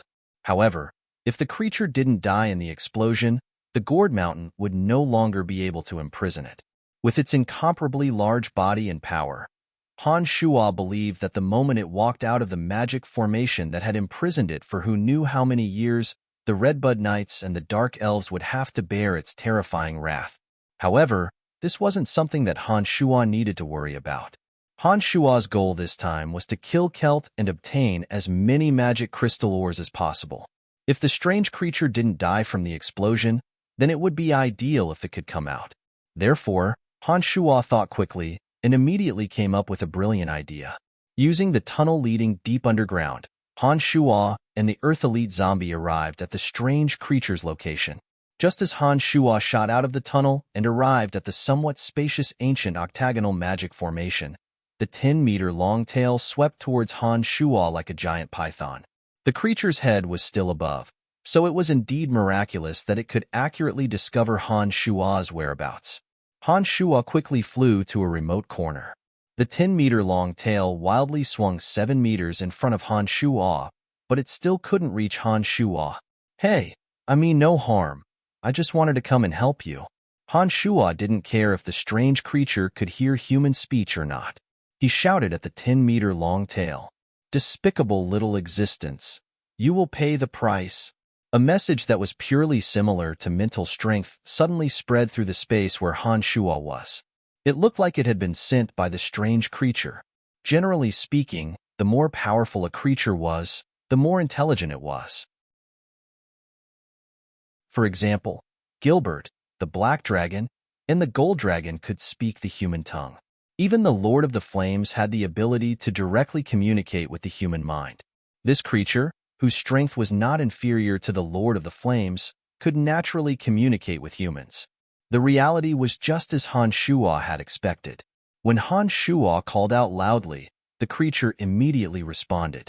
This kind of direct telepathic communication was even clearer than language.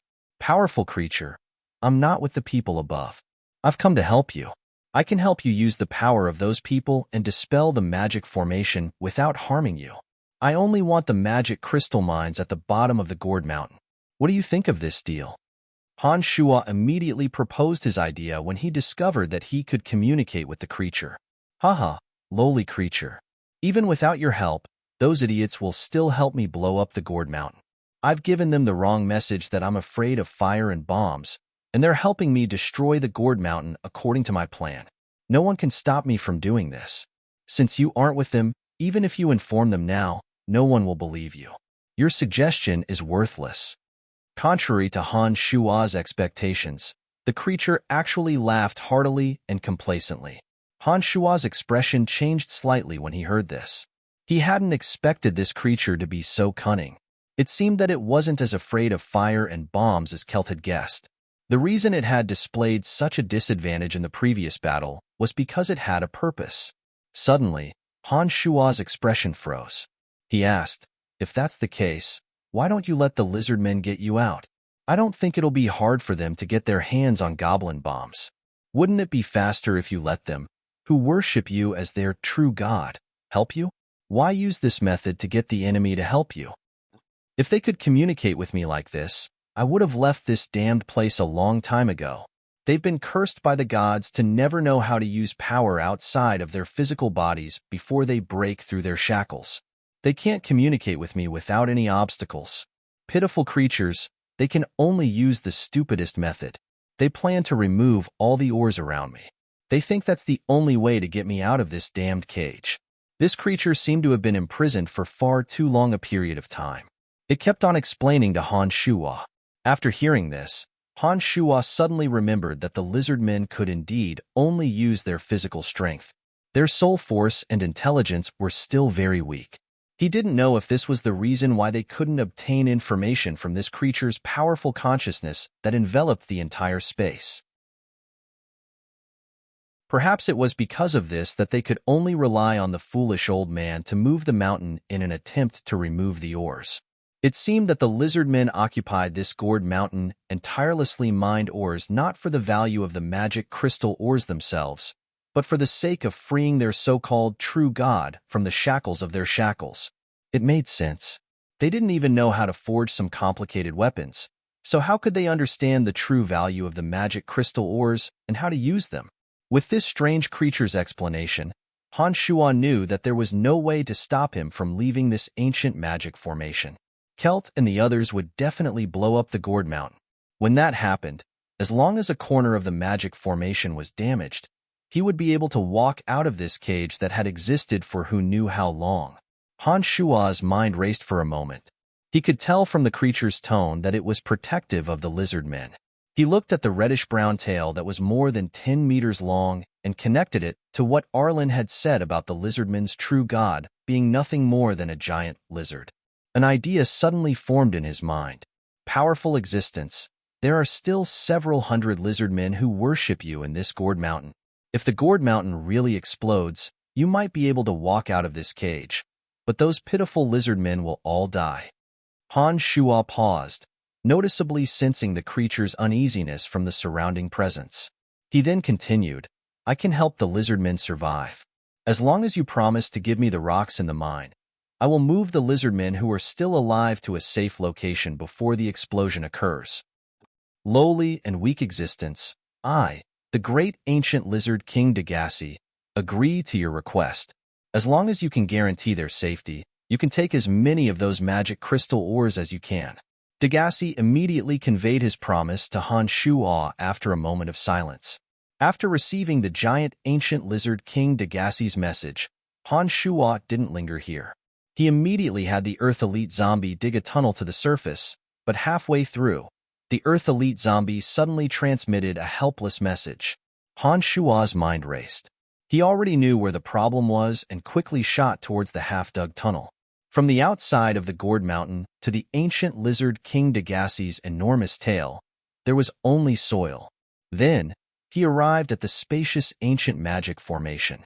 From there, he dug upwards, but found magic crystal ores that were even harder than iron and stone. The Earth Elite Zombie's innate ability was powerless in the face of the magic crystal ores.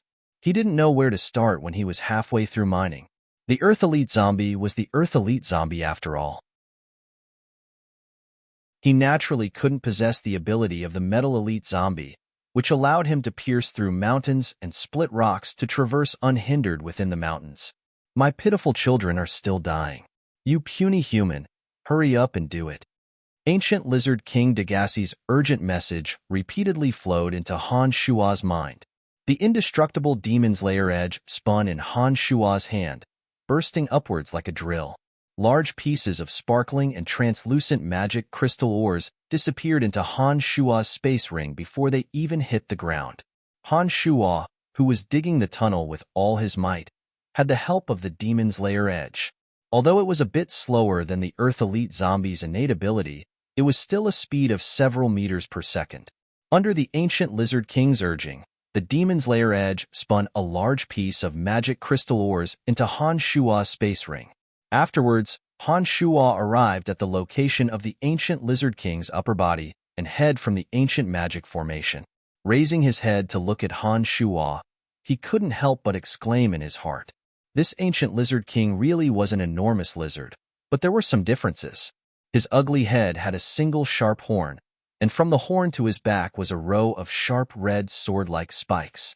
The ancient Lizard King was even larger than the green dragon that Han Shuo had seen before. He looked like a towering reddish-brown mountain of flesh. Just his height alone was over 20 meters. His enormous body was like a thick reddish-brown rock, looking extremely sturdy.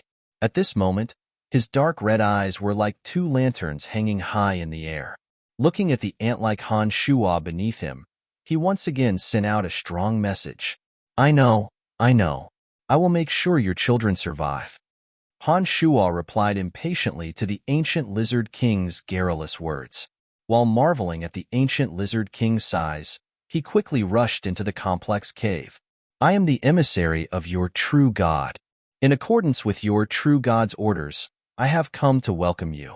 I will bring you to a safe place. Han Shua's loud shout suddenly came from behind the lizardmen who were desperately resisting the Redbud Knight's invasion and retreating towards the ancient Lizard King. Despicable human, why are you here? The lizardman leader with the giant tail suddenly shouted in the awkward-sounding common language in a panic. He pointed at Han Shua and was about to attack. I am here to help you. I am the emissary of your true God. You will understand once you come down. Han Shua explained, then immediately shouted, Don't waste your time. They have placed goblin explosives in this gourd mountain. All you need to do is hurry and get to your true God's side. Han Shua didn't care whether they believed him or not. He flew straight towards the depths of the ancient Lizard King's cave. When the retreating lizard men heard Han Shua's words, they didn't stay to tangle with the Redbud Knights any longer. It was unknown whether it was because they believed Han Shua's words, or because they were worried about the safety of their true God, but they didn't continue to tangle with the Redbud Knights. They quickly returned to the ancient Lizard King's area. When the remaining few hundred lizard men saw that Han Shua hadn't been attacked by their true God, they couldn't help but believe Han Shua's words. The few hundred lizard men first kowtowed towards the ancient Lizard King. The lizard man leader stood up and looked at the ancient Lizard King, speaking humbly, True God, what should we do? The enemy has already invaded. The ancient Lizard King's gigantic body twisted and roared towards the sky. The sound of an explosion echoed throughout the entire space, and the gourd mountain began to shake violently again under the influence of its gigantic body. Humans, hurry and let them in. I know we don't have much time. The ancient Lizard King's consciousness filled the entire space. Unfortunately, the lizard men couldn't receive this message. There is a passage here. Hide in it, and you will be safe even if the explosion happens. Your true God said that the explosives can't harm him. He will take care of the rest. Han Shua hastily shouted, seeing that the Redbud Knights were about to enter and more explosives were about to be placed at the entrance. The lizard man leader looked at Han Shua, who was safe and sound under their true God, and seemed to believe Han Shua's words. The lizard man leader mumbled something in the lizard man language to the remaining lizard men behind him. The remaining few hundred lizard men no longer hesitated and followed behind the lizard man leader, heading deeper into the tunnel that Han Shua had dug. When all the lizard men had entered the tunnel, the entire space was once again filled with the ancient Lizard King's thoughts. Humans, don't let those damned invaders fill this space with explosives. Although I won't die from the explosion, it will definitely injure me a little. Besides, I also hate that unpleasant smell. There were 7 caves that led from the gourd mountain to this space. The invading Redbud Knights and Dark Elves seemed to be afraid of the mountainous ancient Lizard King and didn't dare to directly enter through the caves. Instead, they hid at the cave entrances and threw down explosives. Han Shua had summoned 100 dark creatures after receiving the ancient Lizard King's message. Whenever a goblin explosive was thrown into this space, the omnipresent dark creatures would throw it out from below. The Redbud Knights and Dark Elves hiding in the caves outside were enraged when they saw the bags of explosives being thrown out from below. However, after receiving Han Shua's orders, the simple-minded skeletal warriors naturally didn't understand the anger of the people in the caves above. They dutifully threw out the bags of explosives one after another. For a time, the situation in this area was a bit ridiculous. The last remaining demon had already drifted into the midst of the Redbud Knights. After observing for a while, Han Shua suddenly sneered, Since you've come, don't think of leaving. You and the Gourd Mountain will suffer the craziness of the goblin explosives. Chanting another incantation, several large hate warriors appeared. Together with the zombie Little Skull, they brought the explosives and charged into the caves. The enormous hate warriors and zombies forcibly blocked the caves. The remaining goblin explosives were also thrown into the space ring by Han Shua. When all the caves were blocked by the hate warriors, the Redbud Knights and Dark Elves madly attacked the dark creatures that had suddenly appeared. They cursed the damned dark creatures as they picked up the goblin explosives from the ground, preparing to stuff them into the ancient Lizard King's space below. The goblin explosives were exquisitely made. They wouldn't explode unless they were burned by a raging fire. However, once they did explode, they would create a torrential inferno. The goblin explosives had been placed in a reasonable location. A single explosion could ignite all of them, and the mountain would inevitably collapse under the weight of so many goblin explosives. This time, the ancient Lizard King was the main target. They should have placed more goblin explosives in his area to maximize the effect. That was why the Redbud Knights were so diligent in getting close to the dark creatures. When all the lizard men had retreated into the tunnels below and the caves were blocked by the undead creatures, the ancient Lizard King impatiently transmitted his message even more than Han Shua. That's enough. Help me ignite the fire and drown all the Redbud Knights inside. Happy to be of service, Han Shua chuckled coldly as a red flame shot out from his hand. A zombie suddenly moved to the side, creating a gap for the red flame to pass through. Fire! It's fire! Attack it! The Redbud Knights, who were still fighting the undead creatures, were suddenly scared out of their wits. Their screams were laced with sobs. They knew exactly how many goblin explosives had been thrown into the gourd-shaped mountain. If one of them exploded, what kind of fate would await them? Several more flames shot out from Han Shua's hands, piercing through the gaps between the zombie warriors like arrows. They landed among the Redbud Knights and Dark Elves, who were howling like ghosts and howling like wolves even before they exploded. Han Shua shot towards the tunnel like a bolt of lightning. With a thought, a flame flew towards the goblin explosives on a hate warrior's body.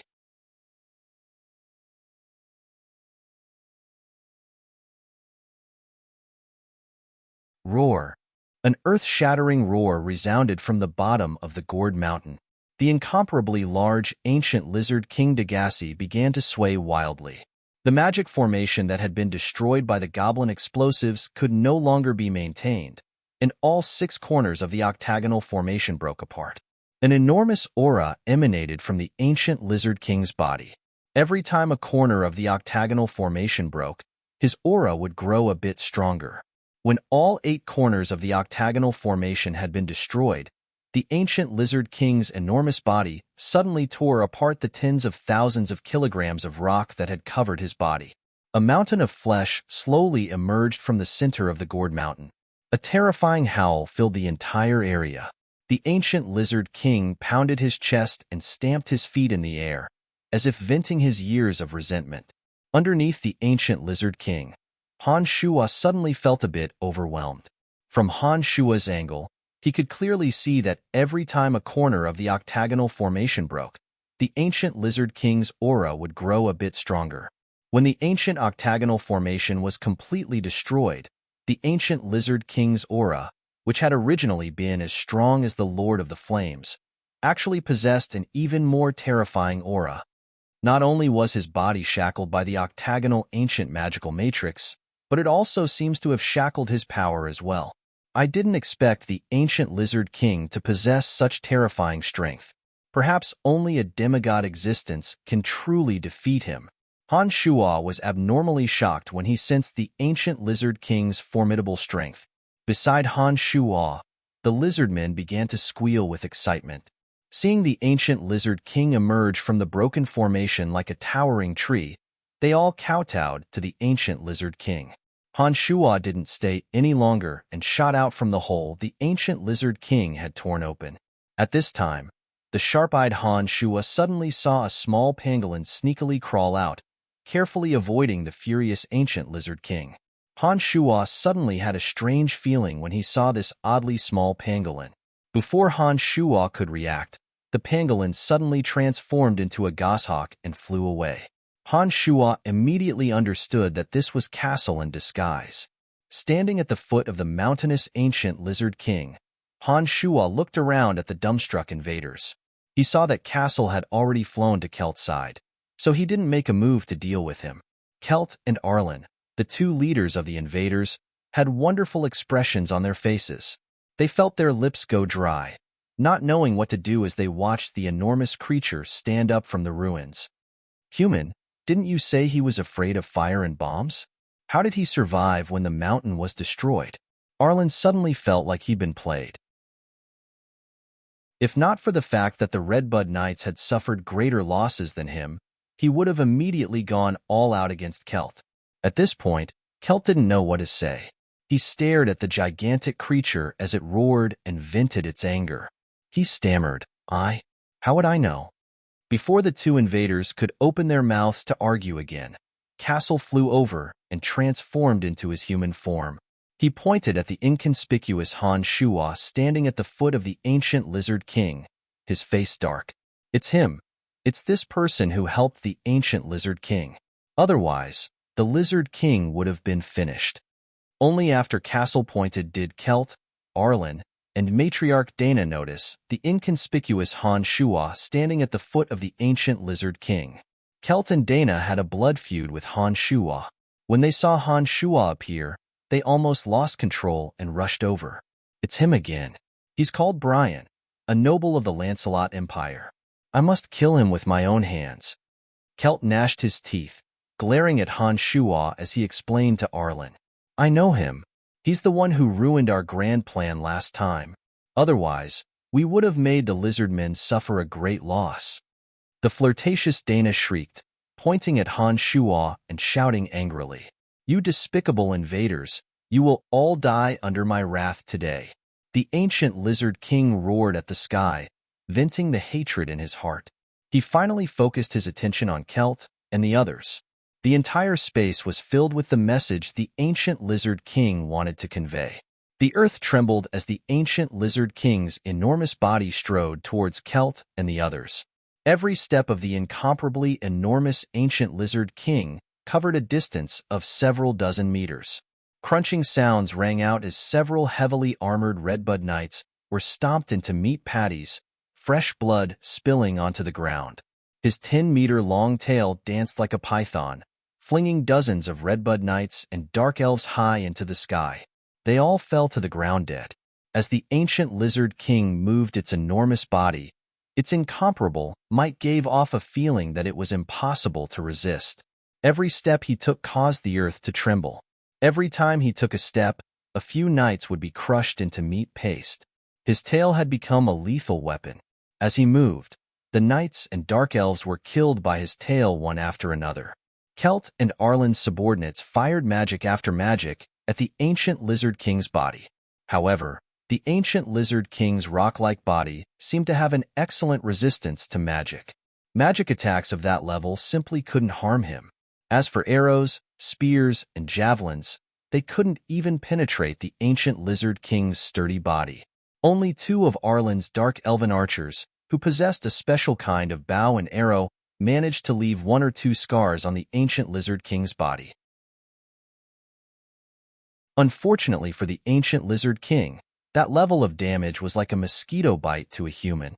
It had no effect whatsoever, and was unable to stop the ancient Lizard King from wreaking havoc across the land, crushing even more Redbud Knights and Dark Elves into pieces. Even more terrifying was the ancient Lizard King's miraculous attacks. Strands of strange energy shot out in all directions like mental energy. Without the restriction of the magic formation, the ancient Lizard King's attacks were even more frightening. A Redbud Knight would fall to the ground with heavy injuries if hit by 2 strands. If hit by 3 strands, they would die on the spot. The Dark Elves that Arlen had brought with him were even worse off. Only a powerful Dark Elf like Arlen could rely on magic to defend against this kind of attack. "Retreat! All of you retreat!" Kelt roared in pain. He didn't take out the divine weapon, Starry Sky, because he knew that even if he did, he wouldn't be able to defeat the ancient Lizard King with his current strength. Thus, he decisively issued the order to retreat. As for Arlen, there was no need to say much. He had already begun to flee in a panic, even ignoring the matriarch of the Dark Elves who had come with him, Dana. The pitiful Dana wasn't particularly strong. She accidentally tripped in the middle of her escape, and when she raised her head to stand up, she saw a black mountain pressing down on her. The ancient Lizard King stomped her into meat paste with a single stomp. All the invaders were fleeing.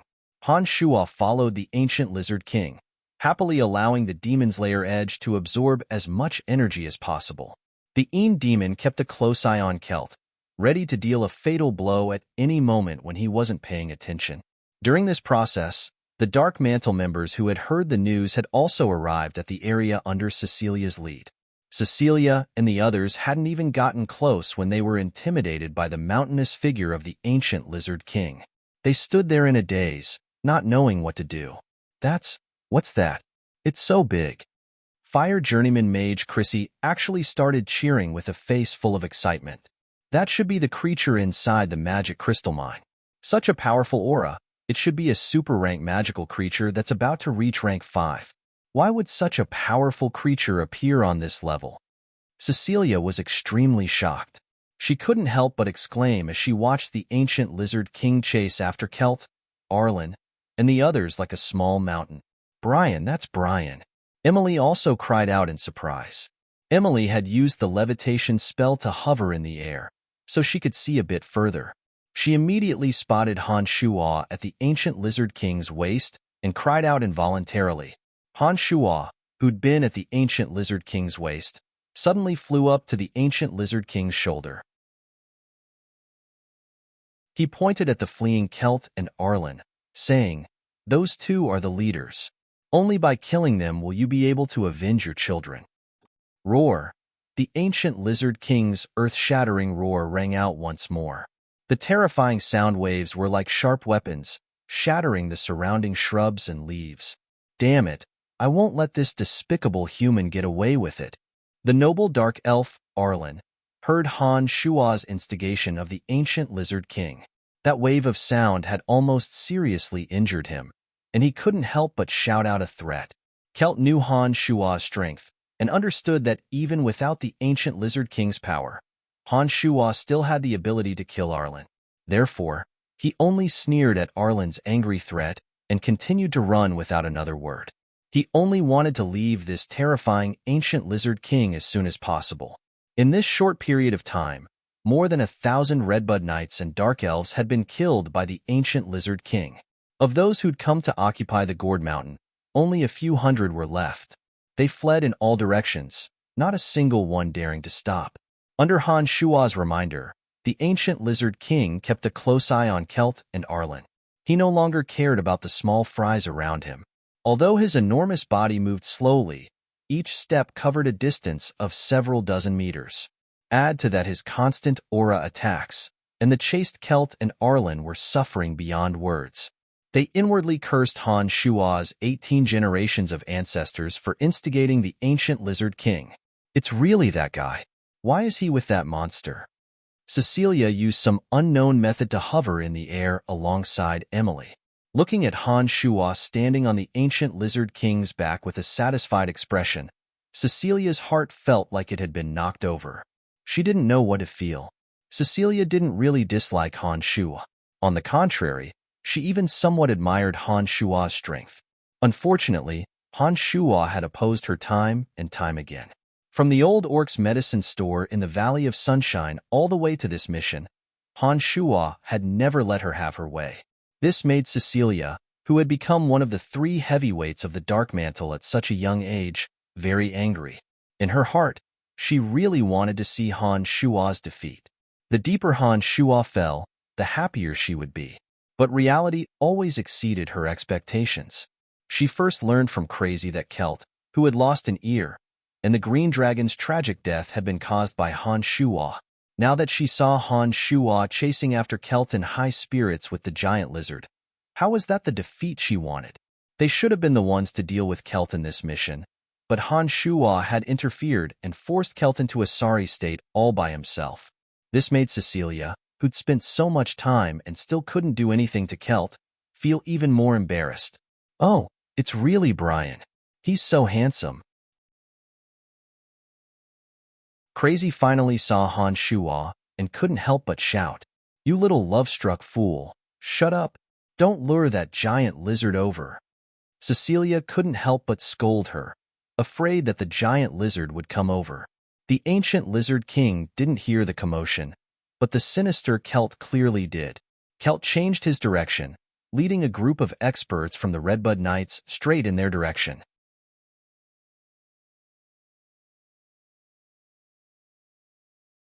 Chapter 344.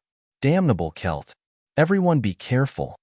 Cecilia's expression changed when she saw Kelt change directions. She hastily warned her subordinates to be careful. The Redbud Knights led by Kelt, along with Arlen and the Dark Elves, all changed directions and rushed towards the area where Cecilia, Emily, and the others were. My lord, that Brian is also a member of the Dark Mantle. As long as we capture those women, he won't dare to act rashly again. Castle urged Kelt along the way. He was also very afraid of the ancient lizard king behind him. Since he's in cahoots with Brian, we'll capture him and force him to submit. Kelt responded casually. He took out the divine weapon, Starry Sky, from his space ring and rushed in Cecilia's direction with a cold face. Han Shuo, who was on the ancient lizard king's shoulder, had seen Emily coming from afar. The Redbud Knights and Dark Elves had made such a big move that it was impossible for the Dark Mantle to not know. Their appearance here was also within Han Shuo's expectations. These two must not leave this place alive, otherwise you won't have any peace. Han Shuo whispered in the ancient lizard king's ear, his eyes fixed on Kelt and Arlen. I don't need you to remind me. The ancient lizard king's thoughts were directly reflected in Han Shuo's mind. At this time, the ancient lizard king had swept through the area. More than 1,000 Redbud Knights and Dark Elves had died.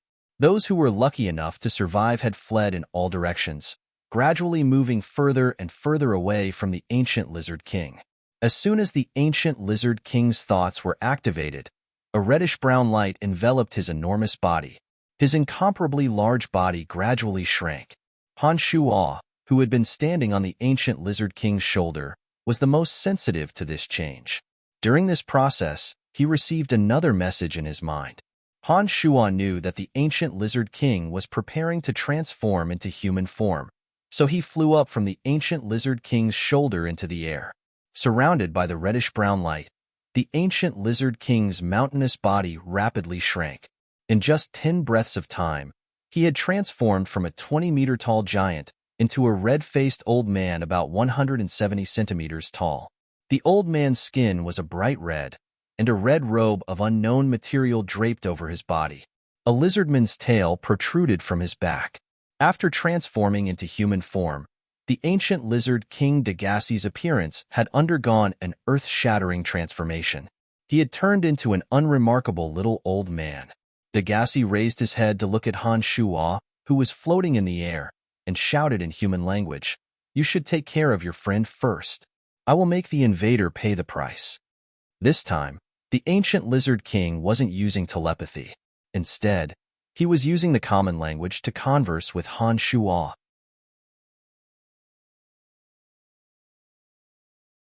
Emily used a levitation spell to lightly retreat. Her head of fine black hair fluttered in the wind as she continuously chanted an incantation with her magic staff. 2 enormous hands of death suddenly appeared in the air, grabbing towards Castle's legs. Castle, who had focused all of his attention on Han Shuo's Demon's Lair edge, didn't expect that the retreating Emily would dare to attack. His 2 legs were grabbed by the hands of death in almost the same instant they formed. Castle, whose movements were hindered, could only use his sturdy bare claws to resist the Demon's Lair edge's twisting. Bloody light flew out from Castle's hands, and sparks shot out from his palms amidst a series of screeching sounds. The earthen bear pounded his chest and stamped his feet as he howled incessantly. When the Demon's Lair edge had exhausted 30% of its magical yuan, it once again turned into a streak of bloody light and returned to Han Shuo. Castle, his hands a bloody mess, let out a roar in his earthen bear form and actually ignored Kelt and Dark Elf Arlen. He circled around the high and mighty Emily and ran further into the distance. Boom! A powerful force came crashing down from above. The 10-meter-tall earthen bear was suddenly pressed to the ground by the force.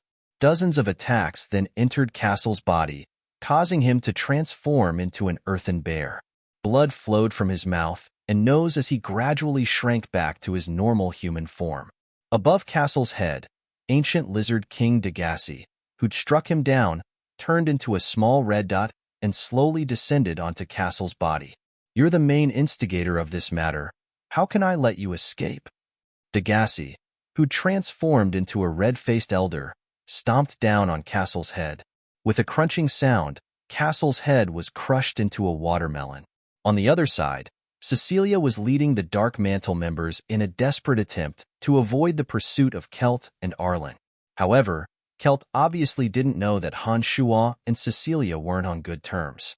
Han Shuo, who'd rushed over, only saved Emily and didn't interfere. He allowed Cecilia and the others to flee in a sorry state. Only when the fire journeyman mage named Chrissy was about to be killed by a Redbud Knight did Han Shuo step in and call out from afar, "Chrissy, come to me. I'll guarantee your safety. Brian, hurry and save Lady Cecilia. Hurry." Chrissy seemed to be quite concerned about Cecilia. She didn't immediately run to Han Shuo's side. Instead, she ignored her own safety and kept yelling for Han Shuo to save Cecilia. At this moment, Emily and Han Shuo weren't too far apart. Emily knew that Han Shuo and Cecilia were somewhat estranged. She frowned, but didn't say anything to persuade him. She flew towards Cecilia herself. Standing proudly in the air, Han Shuo couldn't help but curse in a low voice when he saw Emily fly towards Emily without a word. He directly charged towards Emily. He didn't care about Cecilia's life or death, but Emily was his woman. Han Shuo absolutely didn't want anything to happen to her. Emily had actually been secretly paying attention to Han Shuo's movements. When she saw Han Shuo chasing after her, she couldn't help but feel a sweetness in her heart. She understood that Han Shuo had only come because he was worried about her safety. Otherwise, he definitely wouldn't have cared about Cecilia's life or death. While Kelt was chasing after Cecilia and the others, Arlen was leaning towards Emily's side. When he saw Emily fly towards him, he immediately gave the two dark elven archers behind him an order. The two archers raised their bows and aimed at Emily. Magical fluctuations curled around the arrows. Arlen waved the black magic staff in his hand. He chanted an incantation in the dark elven language. A black python condensed from dark elements slithered out from his magic array. It shook its head and wagged its tail, opening its bloody maw and biting towards Emily. "You're courting death," Han Shuo shouted coldly. The demon's lair edge in his right hand suddenly flew out of his hand. Crimson light abruptly shot out from the area formed by the python. The demon's lair edge seemed to have turned into a bloody quagmire. An intense suction force suddenly surged from within. The surrounding air whistled as it was sucked into the quagmire. The violent suction force grew stronger and stronger. The black python that had been charging towards Emily was forcibly pulled away by the enormous suction force. Apart from the dark elf patriarch Arlen, even the two archers were involuntarily sent flying. Although they shouted with all their might, they couldn't stop their bodies from flying out. Together with the shrubbery and rocks that had been kicked up from the ground, they flew into the bloody quagmire created by the demon's lair edge. Just like the black python, they were swallowed up by the bloody quagmire. Arlen was frightened out of his wits. He decisively stabbed the sharp magic staff in his hand into the ground.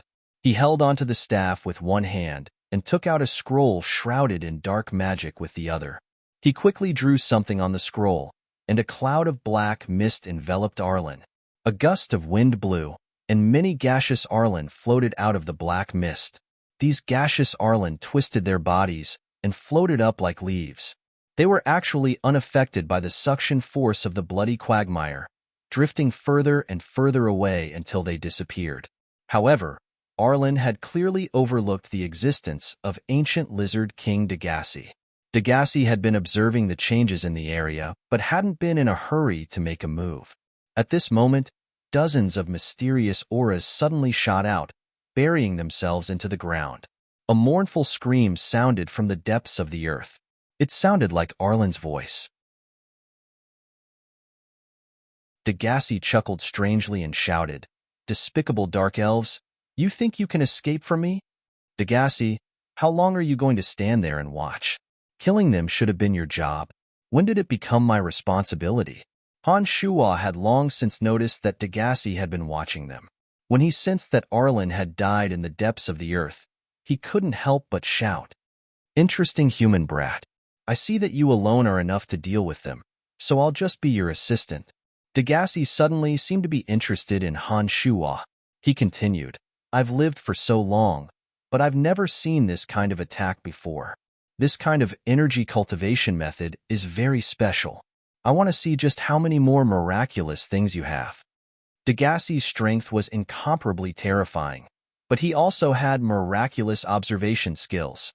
After observing for a while, he discovered that Han Shua's demonic arts were miraculous. This kind of attack that didn't seem to be using aura or elemental magic was something he had never seen before in his long life. Degassi immediately became interested in Han Shua, as if he wanted to carefully observe Han Shua. He wasn't in a hurry to make a move. Han Shua coldly snorted at Degassi's words. "If that's the case, then you can take your time and watch." Han Shua moved like lightning to Emily's side. Before Emily could fly out again, he grabbed Emily and yelled at Kelt from afar, "Kelt, what's the use of chasing after those people? Their lives have nothing to do with me. If you don't escape, you'll only end up dead. Is there something wrong with your brain?" Kelt, who had been relentlessly chasing after Cecilia and the others, almost vomited blood when he heard Han Shua's words. He looked back and saw that Arlen had disappeared, leaving only Han Shua looking at him with a mocking expression. It seemed that Han Shua had no intention of saving Cecilia and the others.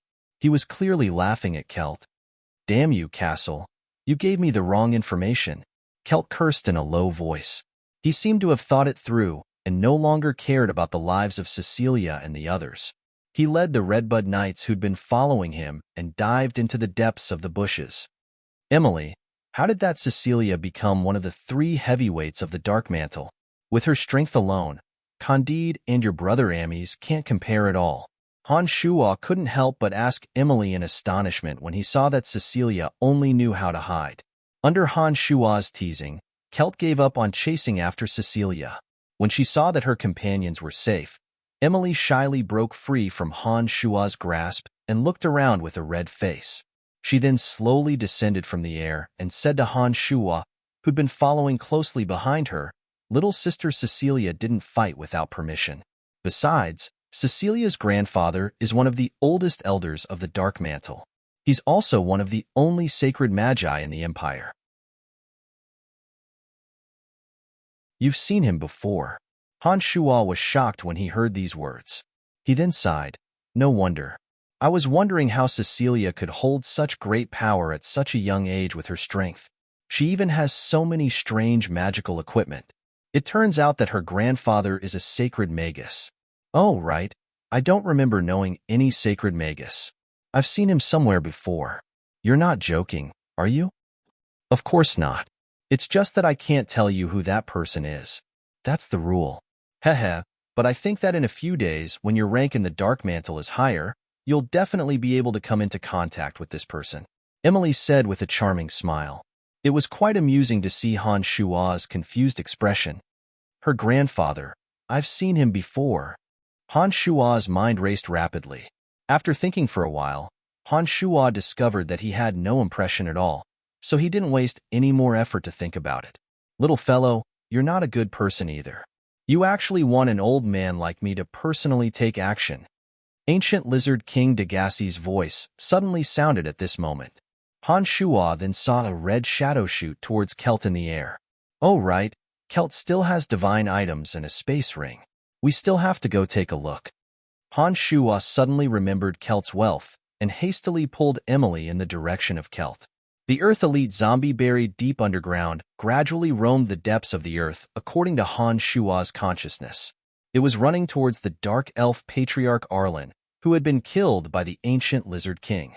It was preparing to strip Arlen of all his valuables. As for Castle, whose head had been crushed by Degassi's foot, Han Shua didn't pay any attention to him. Druids who believed in nature had never liked to collect wealth. This exception, the Traitor Castle, hadn't had the opportunity to own a magic crystal mine. Han Shua hadn't seen a space ring in his possession, so one could well imagine that he wasn't very generous.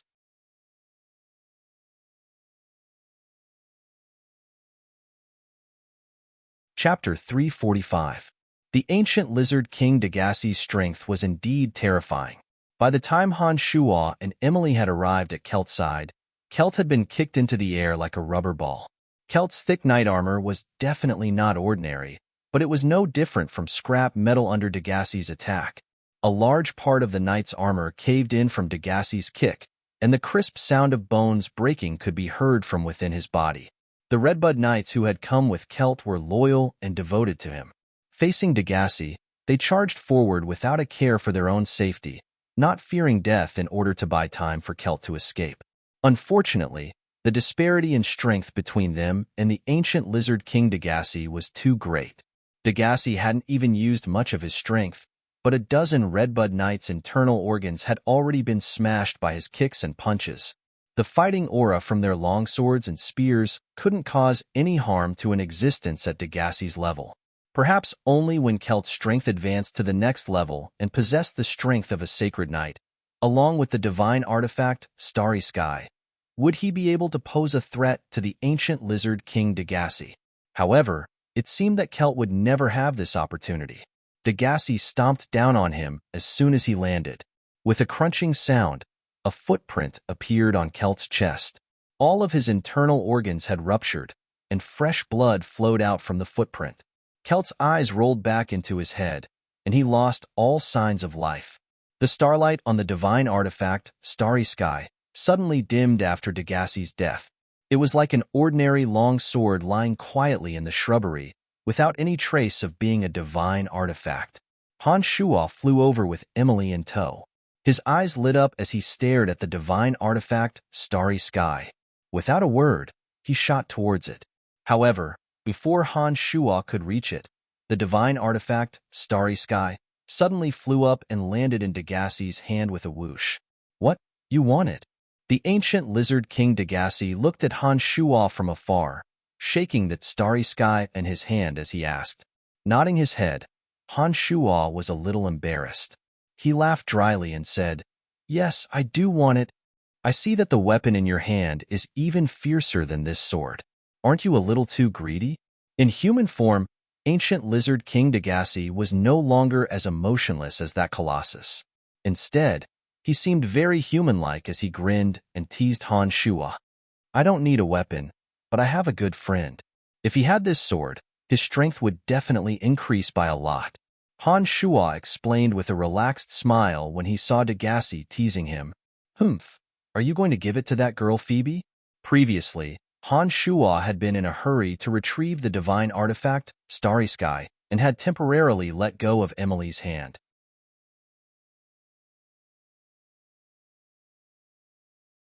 There are some things you won't understand. Perhaps you'll understand a few things the next time we meet. After I talk to my child, I will leave this place to take revenge on the bastard who imprisoned me. Perhaps we will never meet again, because I will most likely face death.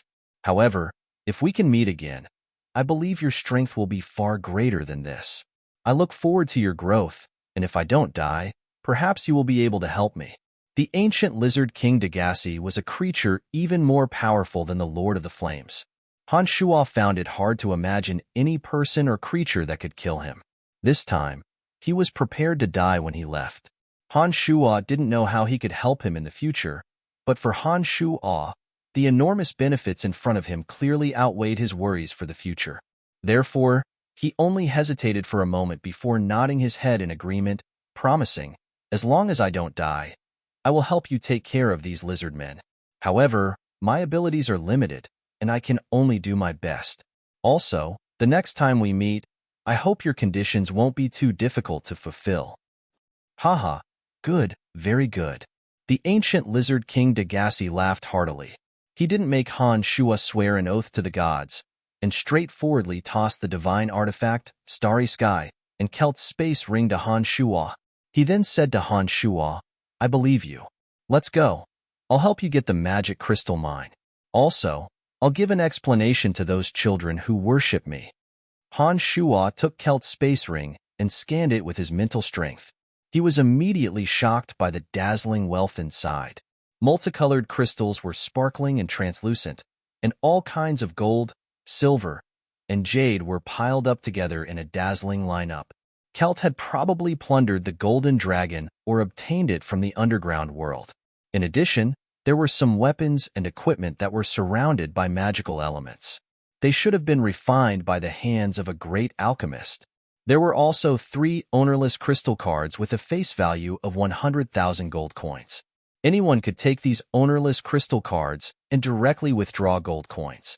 It was just as Degassi had said, the items in Kelt's space ring were definitely worth 1,000,000 gold coins.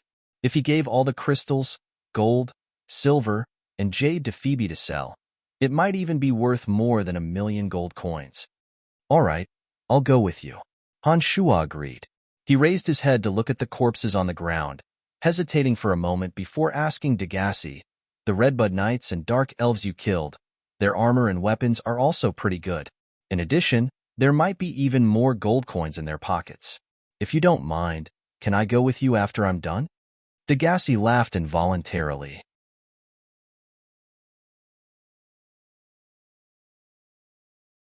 The Calamity Church's history was less than 1,000 years, so the ancient Lizard King definitely didn't know of the Calamity Church's existence. It seemed that this skeletal staff's origin was even more ancient, and it wasn't just related to the Calamity Church. Can you tell me about this skeletal staff, as well as what happened back then? Han Shua was completely baffled, and very much wanted to know all the secrets of the skeletal staff. Hehe, when you understand the mysteries of the skeletal staff, you'll know what happened 5,000 years ago. Regardless of whether his master had died in this plane or left early, he would definitely leave behind the sequence of events in the skeletal staff. As long as you truly grasp the skeletal staff, you'll definitely be able to learn everything from it. Right now, it's useless even if you know. Furthermore, the things I know definitely won't be as detailed as what Master left behind.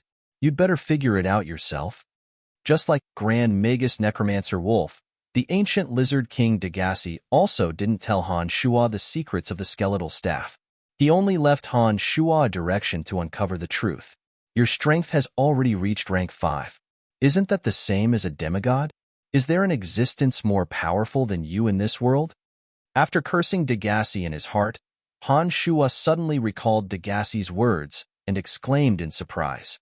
My strength is considered very strong in the Profound Continent. However, I can tell you that the Profound Continent isn't as simple as you think. There are definitely many beings like me in the Profound Continent. If those powerful existences from 5,000 years ago still remain in the Profound Continent, then there will definitely be existences more terrifying than me. You must know this in your heart. Degassi stared deeply at Han Shua and cautiously instructed Han Shua. After hearing Degassi's words, Han Shua was once again taken aback. Currently, in the various countries of the human world, the most powerful beings that had appeared were sacred rank experts. Han Shua had never heard of a demigod expert that surpassed the sacred rank. If he hadn't met Degassi this time, Han Shua definitely wouldn't have known that the Profound Continent still had a rank 5 super-ranked magical beast that was on par with a demigod. According to Han Shua's understanding, a powerful being like Degassi should be able to walk unhindered in the entire Profound Continent. However, Han Shua couldn't detect the slightest bit of arrogance in Degassi's words. On the contrary, Han Shua discovered that Degassi seemed to be in awe and trepidation, without the slightest bit of arrogance or conceit. He even said that there was an existence even more powerful than him in the Profound Continent. Degassi was already a rank 5 super-ranked magical beast that possessed the strength of a demigod. If there was an existence even more powerful than him, then what kind of terrifying existence would it be? Could it be a god? Han Shua simply didn't dare to imagine this question. After hearing Degassi's words, his mind immediately became a mess. Seeing that the large number of skeletal warriors had already sorted out the armors, weapons, and even the quiver of money, Han Shua didn't continue thinking about this question. He opened his mouth and said, "Who cares how powerful the existence is? I only want to live my own life. I'm a person with very little ambition, hee. I shouldn't have any conflict with that kind of person." Degassi sighed in his heart, but didn't say it out loud. He looked at Han Shua with some emotion, as if he was looking at his master that he hadn't seen for thousands of years and didn't know whether he was dead or alive. A strange light flickered in his eyes. "Brian, do you want me to go with you?" Emily listened for a while, her mind also a bit confused. Seeing Cecilia and the others who had escaped Kelt's pursuit slowly approach with some fear, Emily hurriedly kept a distance from Han Shuo and said to Han Shuo.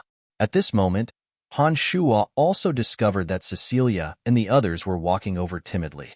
They were obviously afraid of the ancient lizard king Degassi's existence. Their movements were as slow and light as possible, afraid that they would anger Degassi.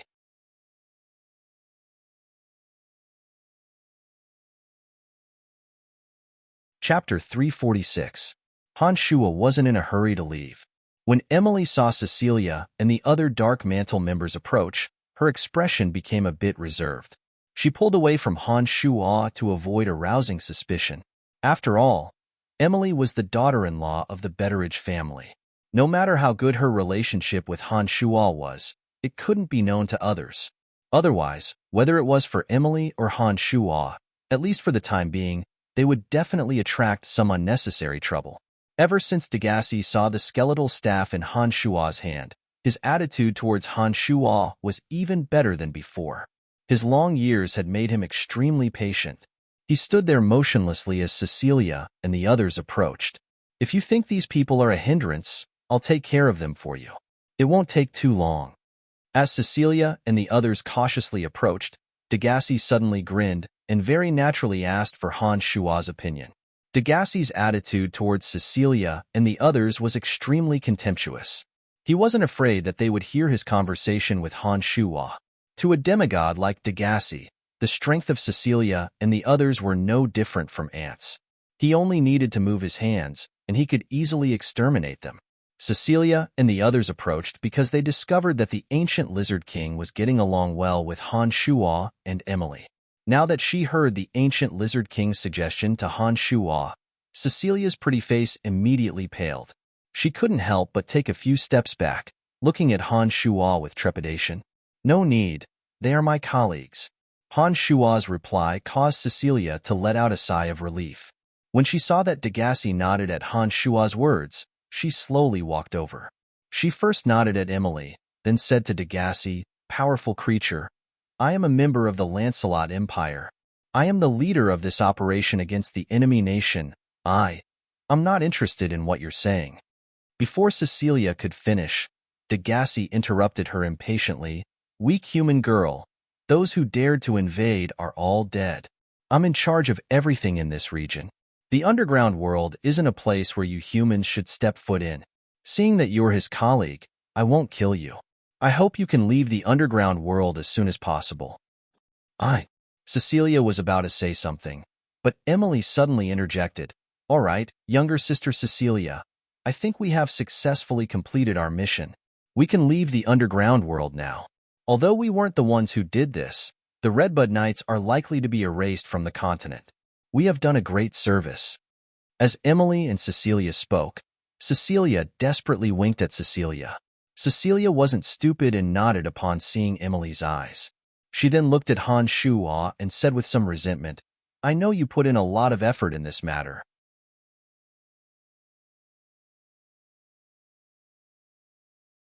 It's the same this time. After entering the underground world, he only looked for you through crazy, and during the battle, he only cared about protecting you. Even when that giant lizard was so murderous, he didn't target you at all. I don't think that Brian is a benevolent person, and I've always wondered what kind of relationship he has for him to care so much about you. I've thought about it, and I only think that he would do so because he loves you. Isn't that right, Sister Emily? No, what are you blindly guessing about? It's just that when he wasn't as strong as he is now, I once saved his life, and that's why he's helping me. Don't make wild guesses."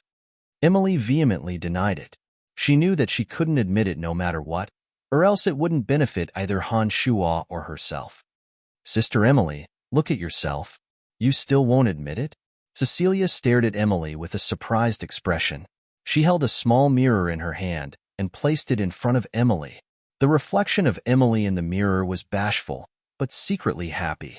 This was because Cecilia said that Han Shuo cared about her so much because he loved her, and Emily couldn't hold back her sweetness, which was why she showed it.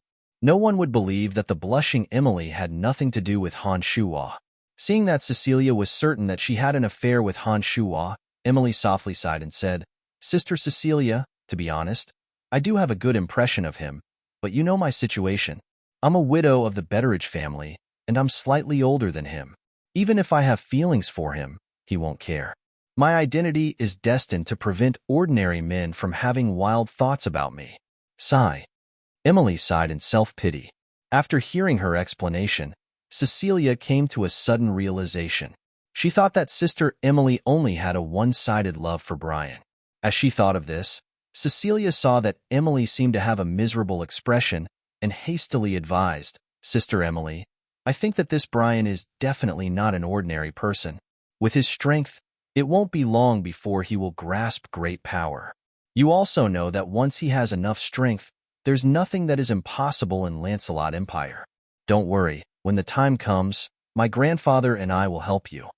After hearing Cecilia's words, Emily was truly somewhat moved, especially the last sentence that made Emily's heart overjoyed. Cecilia's grandfather had a noble status in Lancelot Empire. When the time comes, if she and Han Shua really decided to be together, things would definitely go much smoother if that old man spoke up. Really?